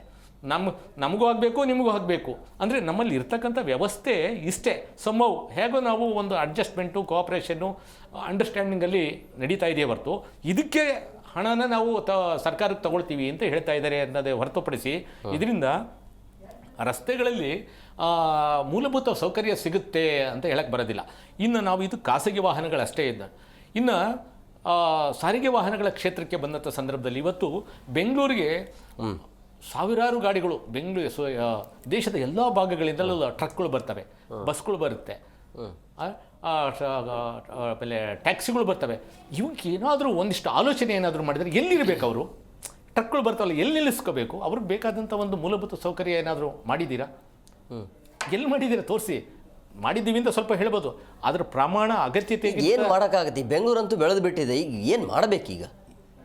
ಈಗ ಮುಂದಕ್ಕೆ ಮಾಡಬೇಕು ಅಂತ ಅದನ್ನು ಡಿಸ್ಕಷನ್ ಮಾಡಬೇಕು. ಈಗ ಅಂದರೆ ನೋಡಿ, ಯೋಜನೆ ನೀವು 10 ವರ್ಷದಿಂದ ಮಾಡಿದ್ದೆ ಅಂತ ಹೇಳಿದ್ರಲ್ಲ, ಆ ಯೋಜನೆಗಳನ್ನ ಈಗ ತಯಾರು ಮಾಡಿದ್ರೆ ಇನ್ನು ಮುಂದಿನ 10 ವರ್ಷದಲ್ಲಿ ನಾವು ಒಂದಿಷ್ಟು ಸುಧಾರಣಾ ಒಂದು ಚಿತ್ರಣಗಳನ್ನ ಕಾಣೋದಕ್ಕೆ ಸಾಧ್ಯ ಆಗುತ್ತೆ. ಈಗ ಹೇಳಿದಾಗ ಈಗ ಬೆಳೆದಿರ್ತಕ್ಕಂಥ ಒಂದು ಜಾಗದಲ್ಲಿ ನಾವು ಖಂಡಿತವಾಗ್ಲೂ ಆಡಳಿತಾತ್ಮಕವಾಗಿ ಕೆಲವು ಕ್ರಮಗಳನ್ನ ತೆಗೆದುಕೊಳ್ಬೋದೇ ಹೊರತು ರಚನಾತ್ಮಕವಾಗಿ ಕ್ರಮಗಳನ್ನ ತೆಗೆದುಕೊಂಡ್ರೂ ಕೂಡ ಅಲ್ಪ ಸ್ವಲ್ಪ ಹೇಗೆ ತೆಗೆದುಕೊಳ್ಬೋದು ಅಂತಂದರೆ, ಈಗ ಸಾಕಷ್ಟು ಖಾಲಿ ನಿವೇಶನಗಳು ಇರ್ತವೆ, ಸರ್ಕಾರದ್ದಿರ್ಬೋದು ಅಥವಾ ಖಾಸಗಿ ಇರ್ಬೋದು ಅಥವಾ ಡಿಸ್ಪ್ಯೂಟೆಡ್ ಲ್ಯಾಂಡ್ಸ್ ಇರ್ಬೋದು. ಅಂತಹ ಜಾಗಗಳನ್ನ ಗುರುತಿಸಿ ಅಲ್ಲಿ ತಾತ್ಕಾಲಿಕವಾಗಿ ಒಂದು ವಾಹನಗಳ ನಿಲುಗಡೆಗೆ ವ್ಯವಸ್ಥೆ ಮಾಡ್ಬೋದು. ಮತ್ತು ಅದು ಇಂದ ಅಂಡರ್ಸ್ಟ್ಯಾಂಡಿಂಗ್ ಬಿಟ್ವೀನ್ ದಿ ಓನರು, ಮಾಲೀಕರು ಮತ್ತು ಸರ್ಕಾರ ನಮ್ಮ ಏನು GBI ಇದೆಯಲ್ಲ, ಇವರ ಒಂದು ಅಂಡರ್ಸ್ಟ್ಯಾಂಡಿಂಗ್ಸಲ್ಲಿ ಒಂದು ವ್ಯವಸ್ಥೆ ಮಾಡಿ ಇದು ಎಷ್ಟನ್ನು ಪೂರೈಸ್ಬೋದು, ಜನಗಳ ಸಮಸ್ಯೆ ಎಷ್ಟನ್ನು ಪೂರೈಸ್ಬೋದು? ಒಂದು 5-10% ಪರವಾಗಿಲ್ಲ ಮಾಡಿದ್ರೆ ಅಟ್ಲೀಸ್ಟ್ ಅಷ್ಟಾದರೂ ಸುಧಾರಣೆ ಆಗುತ್ತೆ. ಭಾಳ ಸಂತೋಷ, ಮಾಡಲಿ, ಇದನ್ನು ಮಾಡ್ಬೋದು. ಮತ್ತು ಇದಲ್ಲದೆ ಇವತ್ತು ರಾಜಕಾಲುವೆ ಅಂತ ಏನು ಹೇಳ್ತೀವಲ್ಲ, ಭಾಳಷ್ಟು ಹಾರ್ಟ್ ಆಫ್ ದಿ ಸಿಟಿನಲ್ಲಿ ಇವತ್ತು ರಾಜಕಾಲುವೆ ಮೇಲೇ ಬಿಲ್ಡಿಂಗ್ಗಳು ಇದ್ದಾವೆ. ಈಗ ಖಾಲಿ ಇರ್ತಕ್ಕಂಥ ಜಾಗದಲ್ಲಿ ಅಲ್ಲಿ ಮಲ್ಟಿ ಲೆವೆಲ್ ಇದನ್ನು ಪಾರ್ಕಿಂಗ್ಗೆ ಆಲೋಚನೆ ಮಾಡ್ಬೋದು. ಯಾಕೆಂದರೆ ಆ ಜಾಗ ಹೇಗಿದ್ರು ಸ್ಪೇಸ್ ಇದ್ದೇ ಇರುತ್ತೆ. ಕೆಳಭಾಗದಲ್ಲಿ ನಿಮಗೆ ಒಳಚರಂಡಿಗಳ ಒಂದು ಕಾಲುವೆ ನೀರು ಹೋಗ್ತಾ ಇರುತ್ತೆ. ಒಂದು ಎತ್ತರದ ಪ್ರದೇಶದಲ್ಲಿ ಮಲ್ಟಿ ಲೆವೆಲ್ ಪಾರ್ಕಿಂಗ್ಗಳನ್ನ ಮಾಡಬೇಕಾಗತ್ತೆ. ಬಟ್ ಇವುಗಳ ಸುರಕ್ಷತೆಯೂ ಕೂಡ ನಾವು ಯೋಚನೆ ಮಾಡಬೇಕಾಗತ್ತೆ. ನಾಳೆ ಅಲ್ಲೇನಾದರೂ ಅವಘಡಗಳಂಥ ಸಂದರ್ಭದಲ್ಲಿ ಅವಕ್ಕೆ ಸುರಕ್ಷತಾ ಕ್ರಮಗಳನ್ನು ಕೂಡ ತೆಗೆದುಕೊಳ್ಳಬೇಕು. ಮತ್ತು ಆ ಜವಾಬ್ದಾರಿಗಳು ಕೂಡ GBA ಅಥವಾ BBMP ಜವಾಬ್ದಾರಿ ಆಗಿರ್ತದೆ. ಇನ್ನು ನಾವು ಈ ನಗರ ಪ್ರದೇಶ ಬಿಟ್ಟು ಈಗ ಆಲ್ರೆಡಿ ಏನು ಬಿಲ್ಟಪ್ ಆಗಿದೆಯಲ್ಲ, ಇಲ್ಲಿ ಬಿಟ್ಟು ಹೊರಗಡೆ ಹೋಗೋಣ. ನಮ್ಮ ಆಲೋಚನೆಗಳು ಹೇಗಿದ್ರು ಡೆವಲಪ್ ಆಗೋಗಿರೋದು ಬಿಟ್ಟು ಡೆವಲಪ್ ಆಗ್ತಾ ಇರ್ತಕ್ಕಂಥ ಸ್ಥಳದಲ್ಲಿ ಈ ಆಲೋಚನೆಗಳನ್ನ ಮಾಡಬೇಕಾಗತ್ತೆ. ಏನು ಬೇಕು ಅಂತ ಇವಿಲ್ಲ, ನಮ್ಮ ಬೇಕಾಗಿರ್ತಕ್ಕಂಥವೆಲ್ಲ ಅಲ್ಲಿ ನಾವು ಕೆಲಸನ ಮಾಡ್ಬೋದು. ಯಾಕೆಂದರೆ ಅಲ್ಲಿ ಸ್ಥಳಾವಕಾಶ ಸಿಗುತ್ತೆ. ಇವತ್ತು ನೋಡಿ, ನಾವೊಂದು ಲೈಸೆನ್ಸ್ ಕೊಟ್ಬಿಡ್ತೀವಿ, ಯಾವುದೋ ಒಂದು ಶಾಲೆ, ಒಂದು ಕಲ್ಯಾಣ ಮಂಟಪ, ನಾವು ಲೈಸೆನ್ಸ್ ಕೊಟ್ಬಿಡ್ತೀವಿ. ಆದರೆ ಕೊಡಬೇಕಾದ್ರೆ ಅವನಿಗೆ ಇಲ್ಲಿ ಎಷ್ಟು ಜನಗಳು ಇಲ್ಲಿ ಬರ್ತಾರೆ, ವೆಹಿಕಲ್ಗಳನ್ನ ಎಲ್ಲಾದರೂ ನಿಲ್ಲಿಸೋದಕ್ಕೆ ಅವಕಾಶ ಇರುತ್ತೆ, ಯಾರಾದರೂ ನೋಡ್ಕೊಡ್ತಾರಾ? ಶಾಲೆಗೂ ಪರ್ಮಿಷನ್ ಕೊಡ್ತೀವಿ, ಕಲ್ಯಾಣ ಮಂಟಪಕ್ಕೂ ಕೊಡ್ತೀವಿ, ವಾಣಿಜ್ಯ ಮಳಿಗೆಗಳಿಗೂ ಕೊಡ್ತೀವಿ. ಇದನ್ನು ಯಾರು ಗಮನದಲ್ಲಿ ಇಟ್ಕೋಬೇಕು? ಇದೇ GBA ತಾನೇ ನೋಡಿ ಕೊಡಬೇಕು. ಆ ನಿರ್ಮಾಣ ಮಾಡಬೇಕಾದ್ರೆ ಲೈಸೆನ್ಸ್ ಕೊಟ್ಬಿಡ್ತೀರಿ, ಆಮೇಲೆ ನೀವೇನು ಬೇಕಾದರೂ ಮಾಡ್ಕೊಳ್ಳಿ, ಜನ ಎಲ್ಲಿ ಬೇಕಾದರೂ ಗಾಡಿ ನಿಲ್ಲಿಸ್ಕೊಳ್ಳಿ, ಹೇಗಾದರೂ ಬನ್ನಿ, ನಮಗೆ ಗೊತ್ತಿಲ್ಲ. ನಮ್ಮ ಶಾಲೆಗೆ ನಾವೇನು ಪಾಠ ಹೇಳ್ಕೊಡ್ತೀವಿ ಅಷ್ಟೇ. ನಾವು ಮದುವೆ ಕಾರ್ಯಕ್ರಮ ಮಾಡ್ತೀವಿ, ನೀವು ಗಾಡಿಯಲ್ಲಿ ನಿಲ್ಲಿಸ್ಕೊಳ್ತೀರೋ ನಿಮ್ಮ ರಾಮಾಯಣ ನಿಮಗೆ ಬಿಟ್ಟಿದ್ದು. ಅಂದರೆ ಇದರ ಸರ್ಕಾರದ ಜವಾಬ್ದಾರಿಯನ್ನು ಒಂದು ಯೋಜನೆಗಳನ್ನ ರೂಪಿಸಬೇಕಾದ್ರೆ ನಾವು ದಾರಿ ತಪ್ತಾ ಇದ್ದೀವಿ ಅನ್ನೋದು ಭಾಳ ಸ್ಪಷ್ಟವಾಗಿ ತಿಳಿತಾ ಇದೆಯಲ್ಲ. ನೀವು ಇದೆಲ್ಲ ಬಿಟ್ಬಿಟ್ಟು ನಾವು ಕೊನೆಯ ಹಂತದಲ್ಲಿ ಒಂದು ಫೈನ್ ಫಿನಿಶಿಂಗ್ ಇದರಲ್ಲಿ ನಾವು ಬಂದ್ಬಿಟ್ಟು ಹಾಗೆ ಮಾಡಬೇಕು ಹೀಗೆ ಮಾಡಬೇಕು ಅಂತ ಹೇಳೋದ್ರಲ್ಲಿ ಅರ್ಥ ಇಲ್ಲ. ಈಗ ಹೊಸದಾಗಿ ಬೆಂಗಳೂರು ಏನು ಗ್ರೇಟರ್ ಬೆಂಗಳೂರು ಇದೆಯಲ್ಲ, ಅಲ್ಲಿ ಮಾಡೋದಕ್ಕೆ ಸಾಕಷ್ಟು ಅವಕಾಶ ಇದೆ, ಖಂಡಿತ ಮಾಡ್ಬೋದು. ಆದರೆ ಏನು ಮಾಡ್ತಾ ಇದ್ದೀವಿ ಇವತ್ತಿನ ದಿವಸ ಲೇಔಟ್ಗಳು ಮಾಡ್ತಾ ಇರ್ತಕ್ಕಂಥ ಒಂದು ಚಿತ್ರಣಗಳು ಹೇಗೆ ಕಾಣ್ತಾ ಇದೆ? ಏನು ಇವತ್ತು ಹಾಲಿ ಬೆಂಗಳೂರು ನಗರ ಪ್ರದೇಶ ಅದಕ್ಕಿಂತ ಕೆಟ್ಟದಾಗಿ ಅಲ್ಲಿ ರಚನೆಗಳನ್ನ ಮಾಡ್ತಾ ಇದ್ದೀವಿ. ರಚನಾತ್ಮಕವಾಗಿ ತುಂಬ ಕೆಟ್ಟದಾಗಿ ರಚನೆಗಳು ಮಾಡ್ತಾ ಇದ್ದೀವಿ. ಇಚ್ಛಾಶಕ್ತಿ ಇಲ್ಲದೆ ಇರೋದ ಅಲ್ಲಿ ಅದನ್ನು ಹೇಳಿದ್ದು ಇಚ್ಛಾಶಕ್ತಿ. ಮುಂದೆ ಇವ್ರು ಏನು ಮಾತಾಡ್ತೀವಲ್ಲ, ಆ ಮಾತಿಗೆ ತಕ್ಕಾಗಿ ನಮ್ಮ ಆಚರಣೆಗಳಿಲ್ಲ ಅನ್ನೋದು ಬಹಳ ಸ್ಪಷ್ಟವಾಗಿ ಕಾಣುತ್ತೆ. ನಮಗಿದು ಬೇಕು ಅಂದಾಗ ನೀವು ಆ ಜಾಗದಲ್ಲಿ ಮಾಡ್ಬೋದಲ್ಲ. ಏನೇನು ನಮ್ಮ ಸಮಸ್ಯೆಗಳಿದಾವಲ್ಲ ಅಲ್ಲೆಲ್ಲ ನೀವು ಅದಕ್ಕಾಗಿ ಒಂದು ಜಾಗಗಳನ್ನ ಬಿಡಿ. ನೀವೆಲ್ಲ ಬರೀ ಅದೇ 20, 30, 40, 60 ಅದೇ ರಸ್ತೆ ರೋಡ್ ಬಿಡ್ತು. ಏನು ಹಳೆ 50-60 ವರ್ಷದಿಂದ ಮೂಲಭೂತ ಸೌಕರ್ಯಕ್ಕೆ ಬೇಕಾದಂಥ ವ್ಯವಸ್ಥೆಗಳು ಬಿಡ್ತಾ ಇದ್ದೀರೋ, ಅದೇ ಒಂದು ರಚನಾತ್ಮಕವಾಗಿ ಇವತ್ತು ಕೆಲಸ ಮಾಡ್ತಾ ಇದ್ದೀರಾ ಅಂದರೆ ನೀವೇನು ಮಾಡೋದಕ್ಕೆ ಸಾಧ್ಯ ಆಗುತ್ತೆ? ಎಸ್ ನೀವು ನಿಮ್ಮ ಮಾಡಬೇಕು ಅಂದರೆ ನೀವು ಅದನ್ನು ಅಲ್ಲಿ ಕಾಣಿಸ್ಬೇಕು. ನಮಗೆ ಇಷ್ಟನ್ನ ಕಾಣಿಸ್ತಾ ಇಲ್ವಲ್ಲ, ನೀವೇನು ಕಾಣಿಸ್ತಾ ಇಲ್ಲ ಅಂತಂದರೆ ಮುಂದೆ ಹೇಗೆ ನೀವು ಸುಧಾರಣೆ ಆಗೋದಕ್ಕೆ ಸಾಧ್ಯ ಆಗುತ್ತೆ? 100% ಖಂಡಿತ ಏನು ಮಾಡೋದಕ್ಕೆ ಆಗೋದಿಲ್ಲ. ಅಂದರೆ ವ್ಯವಸ್ಥೆಗಳು ಇನ್ನೂ ಕೆಟ್ಟದಾಗ್ತವೆ, ಸುಧಾರಿಸುತ್ತೆ ಅಂತ ಅಂದ್ಬಿಟ್ಟು ನನಗಂತೂ ಅನ್ನಿಸ್ತಾ ಇಲ್ಲ. ಎಸ್ ಅರುಣ್ ಸರ್, ಸಾರ್ವಜನಿಕರ ಹಿತದೃಷ್ಟಿಯಿಂದ ಮಾಡ್ತಾ ಇರೋದು ಅಥವಾ ಆದಾಯದ ಮೂಲ ನೋಡ್ತಾ ಇದೆಯಾ? ಈಗಿನ ಪರಿಸ್ಥಿತಿ ನೋಡಿದರೆ ಆದಾಯದ ಮೂಲ ಇರ್ಬೋದು. ಯಾಕಂದರೆ ನಾವು ಇವತ್ತಿನ ಅಭಿವೃದ್ಧಿ ಕಾರ್ಯಗಳನ್ನ, ರಸ್ತೆ ನಿರ್ಮಾಣ ಪ್ರತಿಯೊಂದನ್ನು ನೋಡಿದಾಗ ಎಲ್ಲೋ ಒಂದು ಹತ್ರ ಇದರದ ಮೂಲನೂ ಹುಡುಕಿರ್ಬಹುದೇನೋ ಅನಿಸುತ್ತೆ. ಯಾಕಂದರೆ ನಿಜವಾಗಿ ಇದೆಲ್ಲ ಗ್ಯಾರಂಟಿ ಎಫೆಕ್ಟಾ? 100%. ಯಾಕಂದರೆ ಅದನ್ನೇ ಇದು ತೆರೆದ ಪುಸ್ತಕ ಯಾರು ಬೇಕಾದರೂ ಓದುವಂಥದ್ದು. ಈಗ ನಾವು ಮುಚ್ಕೊಳ್ಳೋಂಥದ್ದು ಆದರೆ ಅದು ಪುಸ್ತಕದಲ್ಲಿ ಒಳಗಡೆ ಏನಿರುತ್ತೆ ಅಂತ ಗೊತ್ತಾಗಲ್ಲ. ತೆರೆದ ಪುಸ್ತಕ ಎಲ್ಲರಿಗೂ ನೋಡ್ತಾ ಇದ್ದೀವಿ, ಅಲ್ಲೋ ವಾಸ್ತವವಾಗಿ ನೋಡ್ತಾ ತಕ್ಕಂಥದ್ದು ಆಗ್ತಾ ಇದೆ. ಆದರೆ ಇದು ಒಂದು ರೀತಿಯಲ್ಲಿ ಇದು ಒಂದು ಮಾಡ್ತಕ್ಕಂಥ ಕಾನ್ಸೆಪ್ಟ್ ಏನಿದೆ ಪಾರ್ಕಿಂಗ್ ವ್ಯವಸ್ಥೆ ಅನ್ನುವಂಥದ್ದಕ್ಕೆ ಸೊ ನಿಜವಾಗಿಯೂ ಅವಶ್ಯಕತೆ ಇದೆ. ನಮ್ಮ ಸಾಹೇಬ್ರು ಹೇಳಿದಂಗೆ ಅದರ ಸಾಧಕ ಬಾಧಕಗಳನ್ನೆಲ್ಲದನ್ನೂ ಕೂಡ ಅವರು ಕ್ರೋಢೀಕರಣ ಮಾಡ್ತಕ್ಕಂಥದ್ದಾಗಬೇಕು. ಈಗ ಉದಾಹರಣೆಗೆ ನೀವು ಹೇಳಿದ್ರಿ, ಕಾಂಪೌಂಡ್ ಒಳಗಿದ್ದರೆ ತೊಂದರೆ ಇಲ್ಲ, ಹೊರಗಡೆ ನಿಲ್ಲಿಸಿದರೆ ಪೆನಾಲ್ಟಿ ಹಾಕ್ತಾರೆ ಗಾಡಿ ಫೋಟೋ ಹೊಡ್ಕೊಂಡು ಹೋಗಿ. ಸರ್, ಇವತ್ತು ಎಲ್ಲ ಮೆಟ್ರೋ ಸ್ಟೇಷನ್ ಅಕ್ಕಪಕ್ಕದಲ್ಲಿ ಸರ್ವಿಸ್ ರೋಡ್ ಪಕ್ಕದಲ್ಲಿರೋ ಲೇಔಟ್ಗಳಲ್ಲಿ ಏನು ಏರಿಯಾಗಳಲ್ಲಿ 1,000 ಗಾಡಿಗಳು ಬೇರೆಯವ್ರ ಮನೆ ಮುಂದೆ ನಿಂತಿದ್ದಾವೆ. ದಯವಿಟ್ಟು ಫಸ್ಟ್ ಅದನ್ನ ಸರಿ ಮಾಡಬೇಕಾಗುತ್ತೆ. ಯಾಕಂದರೆ ಯಾರ್ದೋ ಮನೆ ಮುಂದೆ ಯಾರ್ದೋ ಗಾಡಿ ನಿಲ್ಲಿಸಿ ಫೋಟೋ. ಈಗ ವಾಸ್ತವ ಏನಾಗ್ತಾ ಇದೆ ಇವ ನೋಡಿ, ಸಾರ್ ಹೇಳಿದರು ಮೆಟ್ರೋ ಮಾಡೋದು ಅಂತ ಸಂದರ್ಭದಲ್ಲಿ ಮೆಟ್ರೋಗೆ ಬರ್ತಕ್ಕಂಥ ಜನಸಂಖ್ಯೆಗೆ ಅನುಗುಣವಾಗಿ, ಯಾಕಂದರೆ ಇದು ಸಾರಿಗೆ ವ್ಯವಸ್ಥೆ ಪಾರ್ಕಿಂಗ್ ವ್ಯವಸ್ಥೆ ಅವತ್ತೇ ನೀವು ಮಾಡ್ಬೋದಾಗಿತ್ತ. ಇವತ್ತು ನೀವು ಒಂದು 10 ಮೆಟ್ರೋ ಸ್ಟೇಷನ್ಗೆ ನೀವು ಸ್ಥಳ ಪರಿಶೀಲನೆ ಮಾಡಿ, 1,000 ವೆಹಿಕಲ್ಗಳು ಬೇರೆಯವ್ರ ಮನೆ ಮುಂದೆ ನಿಂತಿದ್ದಾವೆ. ನೀವು ಕೊಟ್ಟಿರ್ತಕ್ಕಂಥ ಜಾಗ ಎಷ್ಟು? ಮೆಟ್ರೋ ಸ್ಟೇಷನ್ಗೆ ಲೆಫ್ಟ್ ರೈಟಲ್ಲಿ ಎಷ್ಟಿದೆಯೋ ಅಷ್ಟು ಮಾತ್ರ ಸೀಮಿತಗೊಳಿಸಿದ್ದೀರಾ.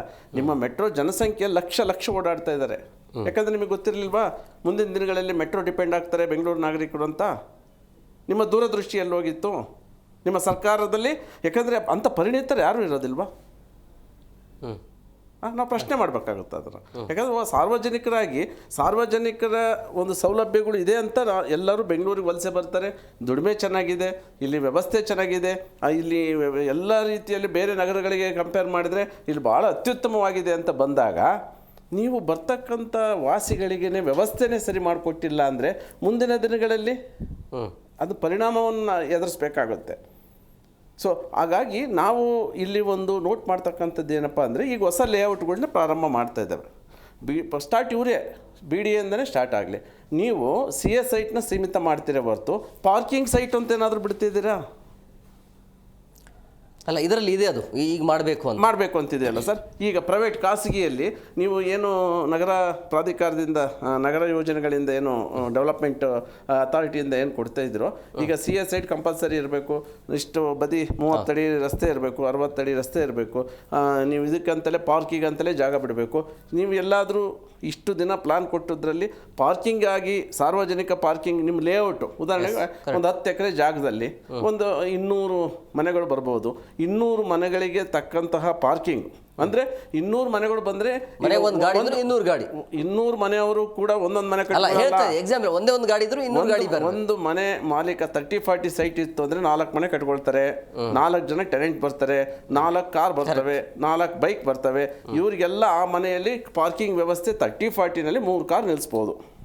3 ಕಾರ್ ನಿಲ್ಲಿಸ್ಬೋದು. ಇನ್ನು ಉಳಿದಿರ್ತಕ್ಕಂಥ 2 ವೀಲರ್ನ ಉಳಿದಿರ್ತಕ್ಕಂಥ ಅದು ಏನಾದರೂ ಸಾಮಾನ್ಯ ಮಧ್ಯಮ ನಮ್ಮಂಥ ಇರೋಂಥವ್ರಿಗೆ ಸರಿ. ಅದರಲ್ಲೂ ಸ್ವಲ್ಪ ಹೈ ಕ್ಲಾಸ್ ಜನ ಬಂದರೆ ತಂದೆಗೊಂದು ಕಾರು, ಮಗನಿಗೊಂದು ಕಾರು, ಮೊಮ್ಮಗನಿಗೊಂದು ಕಾರು, ಹೆಂಡ್ತಿಗೊಂದು ಕಾರು, ಎಲ್ಲಪ್ಪ ಇಡ್ತೀರಾ ಜಾಗನ? ಎಲ್ಲಿ ನಿಲ್ಲಿಸ್ತೀರಾ? ಅದಕ್ಕೆ ನೀವು ಲೇಔಟ್ಗಳನ್ನ, ಯಾಕಂದರೆ ಇವತ್ತು ರಿಯಲ್ ಎಸ್ಟೇಟ್ ಬೃಹದಾಕಾರವಾಗಿ ಬೆಳೆದು ಬಿಟ್ಟಿದೆ. ಸೊ ಅದರಲ್ಲಿ ಎಲ್ಲರಿಗೂ ಗೊತ್ತು ಆದಾಯದ ಮೂಲ ಚೆನ್ನಾಗಿದೆ, ಹಾಗಾಗಿ ಎಲ್ಲರೂ ಕೂಡ ಪ್ರಯತ್ನ ಮಾಡ್ತಾರೆ. ಎಲ್ಲರಿಗೂ ಸೂರು ಕೊಡ್ತಕ್ಕಂಥದ್ದು ಒಳ್ಳೆ ಬಿಲ್ಡರು, ಒಳ್ಳೆ ಡೆವಲಪರ್ಸ್ಗಳು, ಒಳ್ಳೊಳ್ಳೆ ಮನೆಗಳೂ ಕೊಟ್ಟಿರ್ತಕ್ಕಂಥದ್ದು, ಸೈಟ್ ಕೊಟ್ಟಿರ್ತಕ್ಕಂಥದ್ದು ಇದೆ, ಅದಕ್ಕೆ ಸ್ವಾಗತ ಮಾಡೋಂಥದ್ದು ಆಗುತ್ತೆ. ಆದರೆ ಇದು ಬಂದಿರತಕ್ಕಂಥ ಕಾನ್ಸೆಪ್ಟು ಪ್ರತಿಯೊಂದು ಏನು ಸಂಸ್ಥೆಗಳಿದ್ದಾವೆ, ಖಾಸಗಿ ಸಂಸ್ಥೆ ಆಗಿರ್ಬೋದು, ಸರ್ಕಾರಿ ಸಂಸ್ಥೆ ಆಗಿರ್ಬೋದು, ಅದು ನಿಯಮಬದ್ಧವಾಗಿ ನೀವು CS ಸೈಟ್ ಬಿಡದಿದ್ರೂ ಪರವಾಗಿಲ್ಲ, ಪಾರ್ಕಿಂಗ್ ವ್ಯವಸ್ಥೆಗೆ ಆದ್ಯತೆ ಕೊಡಬೇಕು ಅನ್ನುವಂತಹ ಆದೇಶಗಳು ಏನು ಸೂಕ್ಷ್ಮ ಬರ್ತವೋ ಅದನ್ನು ಪರ್ಟಿಕ್ಯುಲರಾಗಿ ನೋಟ್ ಮಾಡ್ತಾರೋ ಆಗ ಸ್ವಲ್ಪ ನಾವು ಈ ಮಾಡ್ತಕ್ಕಂಥ ಕಾನ್ಸೆಪ್ಟಿಗೆ ಒಂದು ನ್ಯಾಯ ಕೊಡಲಿಕ್ಕೆ ಸಾಧ್ಯ.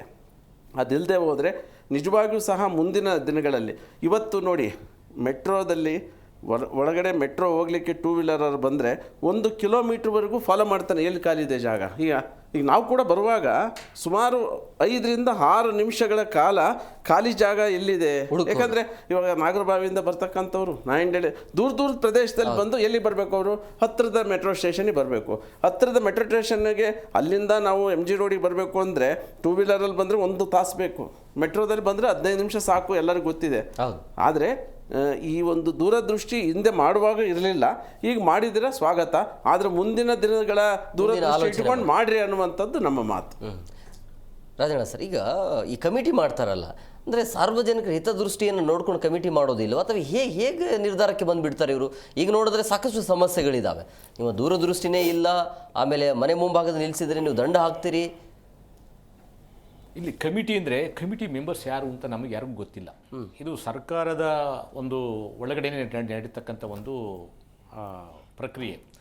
ಈಗ CA ಸೈಟ್ಸ್ ಅಂತೇಳಿ, CA ಸೈಟ್ಸು ಯಾವ್ಯಾವ ಉದ್ದೇಶಕ್ಕೆ ಅಂತ ಎಷ್ಟು ಸೈಟ್ ಬಿಡಬೇಕಾಗುತ್ತೆ?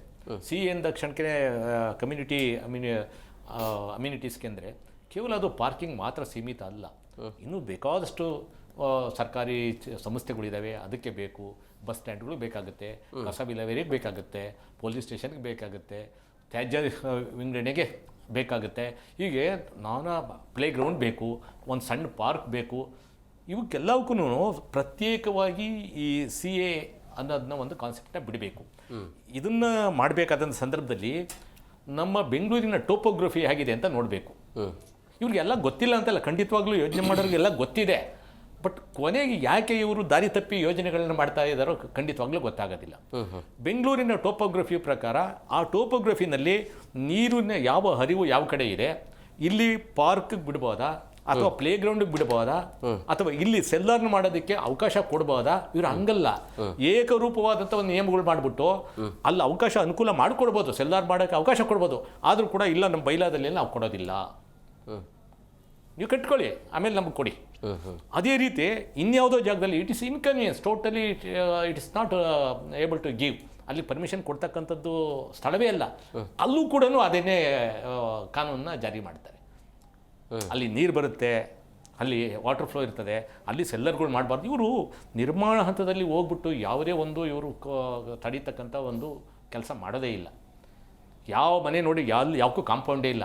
ಇವತ್ತು ಹೇಳಿದ್ರಿ ಕಾಂಪೌಂಡ್ ಒಳಗಡೆ ಇವತ್ತು ಸರ್ವೆ ಮಾಡಿ 3% ಹೇಳಿ ನಾವು ಏನು ನಿರ್ಮಾಣ ಮಾಡಿದೆಲ್ಲ ಮ್ಯಾಕ್ಸಿಮಮ್ 5% ಮನೆಗಳು ಯಾರಾದ್ರೂ ಗಾಡಿಗಳು ಅವ್ರ ಕಾಂಪೌಂಡು ಇದೆಯಾ ಅನ್ನೋದು ಫಸ್ಟ್ ಅದು ಮಾಡಿ, ಕಾಂಪೌಂಡ್ ಇದ್ರೂ ಕೂಡ ಅದರೊಳಗಡೆ ನಿಲ್ಲಿಸ್ತಾರ ಅಂತ ಒಂದು ಯೋಚನೆ ಸರ್ವೆ ಮಾಡಿ, ನೀವು ಪ್ರತಿಷ್ಠಿತ ನಮ್ಮ ಸದಾಶಿವನಗರ ಇದೆಯಲ್ಲ ಅಲ್ಲಿ ತಗೊಂಡು ಜಯನಗರ, ನೀವು ಹೈಫೈ ಏರಿಯಾ ಇವ ಡಾಲರ್ಸ್ ಕಾಲೋನಿ ಈ ಹೋಗಲ್ಲಿ ಜಸ್ಟ್ ಒಂದು ಸ್ವಲ್ಪ ಸರ್ವೆ ಮಾಡಿ ನೋಡಿ, ಕಾಂಪೌಂಡು ಇದೆಯಾ ಫಸ್ಟು, ಅಂದರೆ ಪಾರ್ಕಿಂಗ್ ವ್ಯವಸ್ಥೆ ಇದೆಯಾ, ಎಷ್ಟು ಪರ್ಸೆಂಟೇಜ್ ಇದೆ, ಇದ್ರೂ ಕೂಡ ಅವರು ಆ ಪಾರ್ಕಿಂಗ್ ಪ್ಲೇಸಲ್ಲಿನ ಅದಕ್ಕೆ ಉಪಯೋಗಿಸ್ತಾ ಇದ್ದಾರೆ ಅಥವಾ ಎಲ್ಲಿದೆ ಎಲ್ಲನೂ ಕೂಡ ಸಾರ್ವಜನಿಕರು ಸೇರಿ ಬಹುತೇಕ ಆಕ್ಯುಪೇಷನ್ಸ್ ಮಾಡ್ಕೊಂಡಿರ್ತಾರೆ.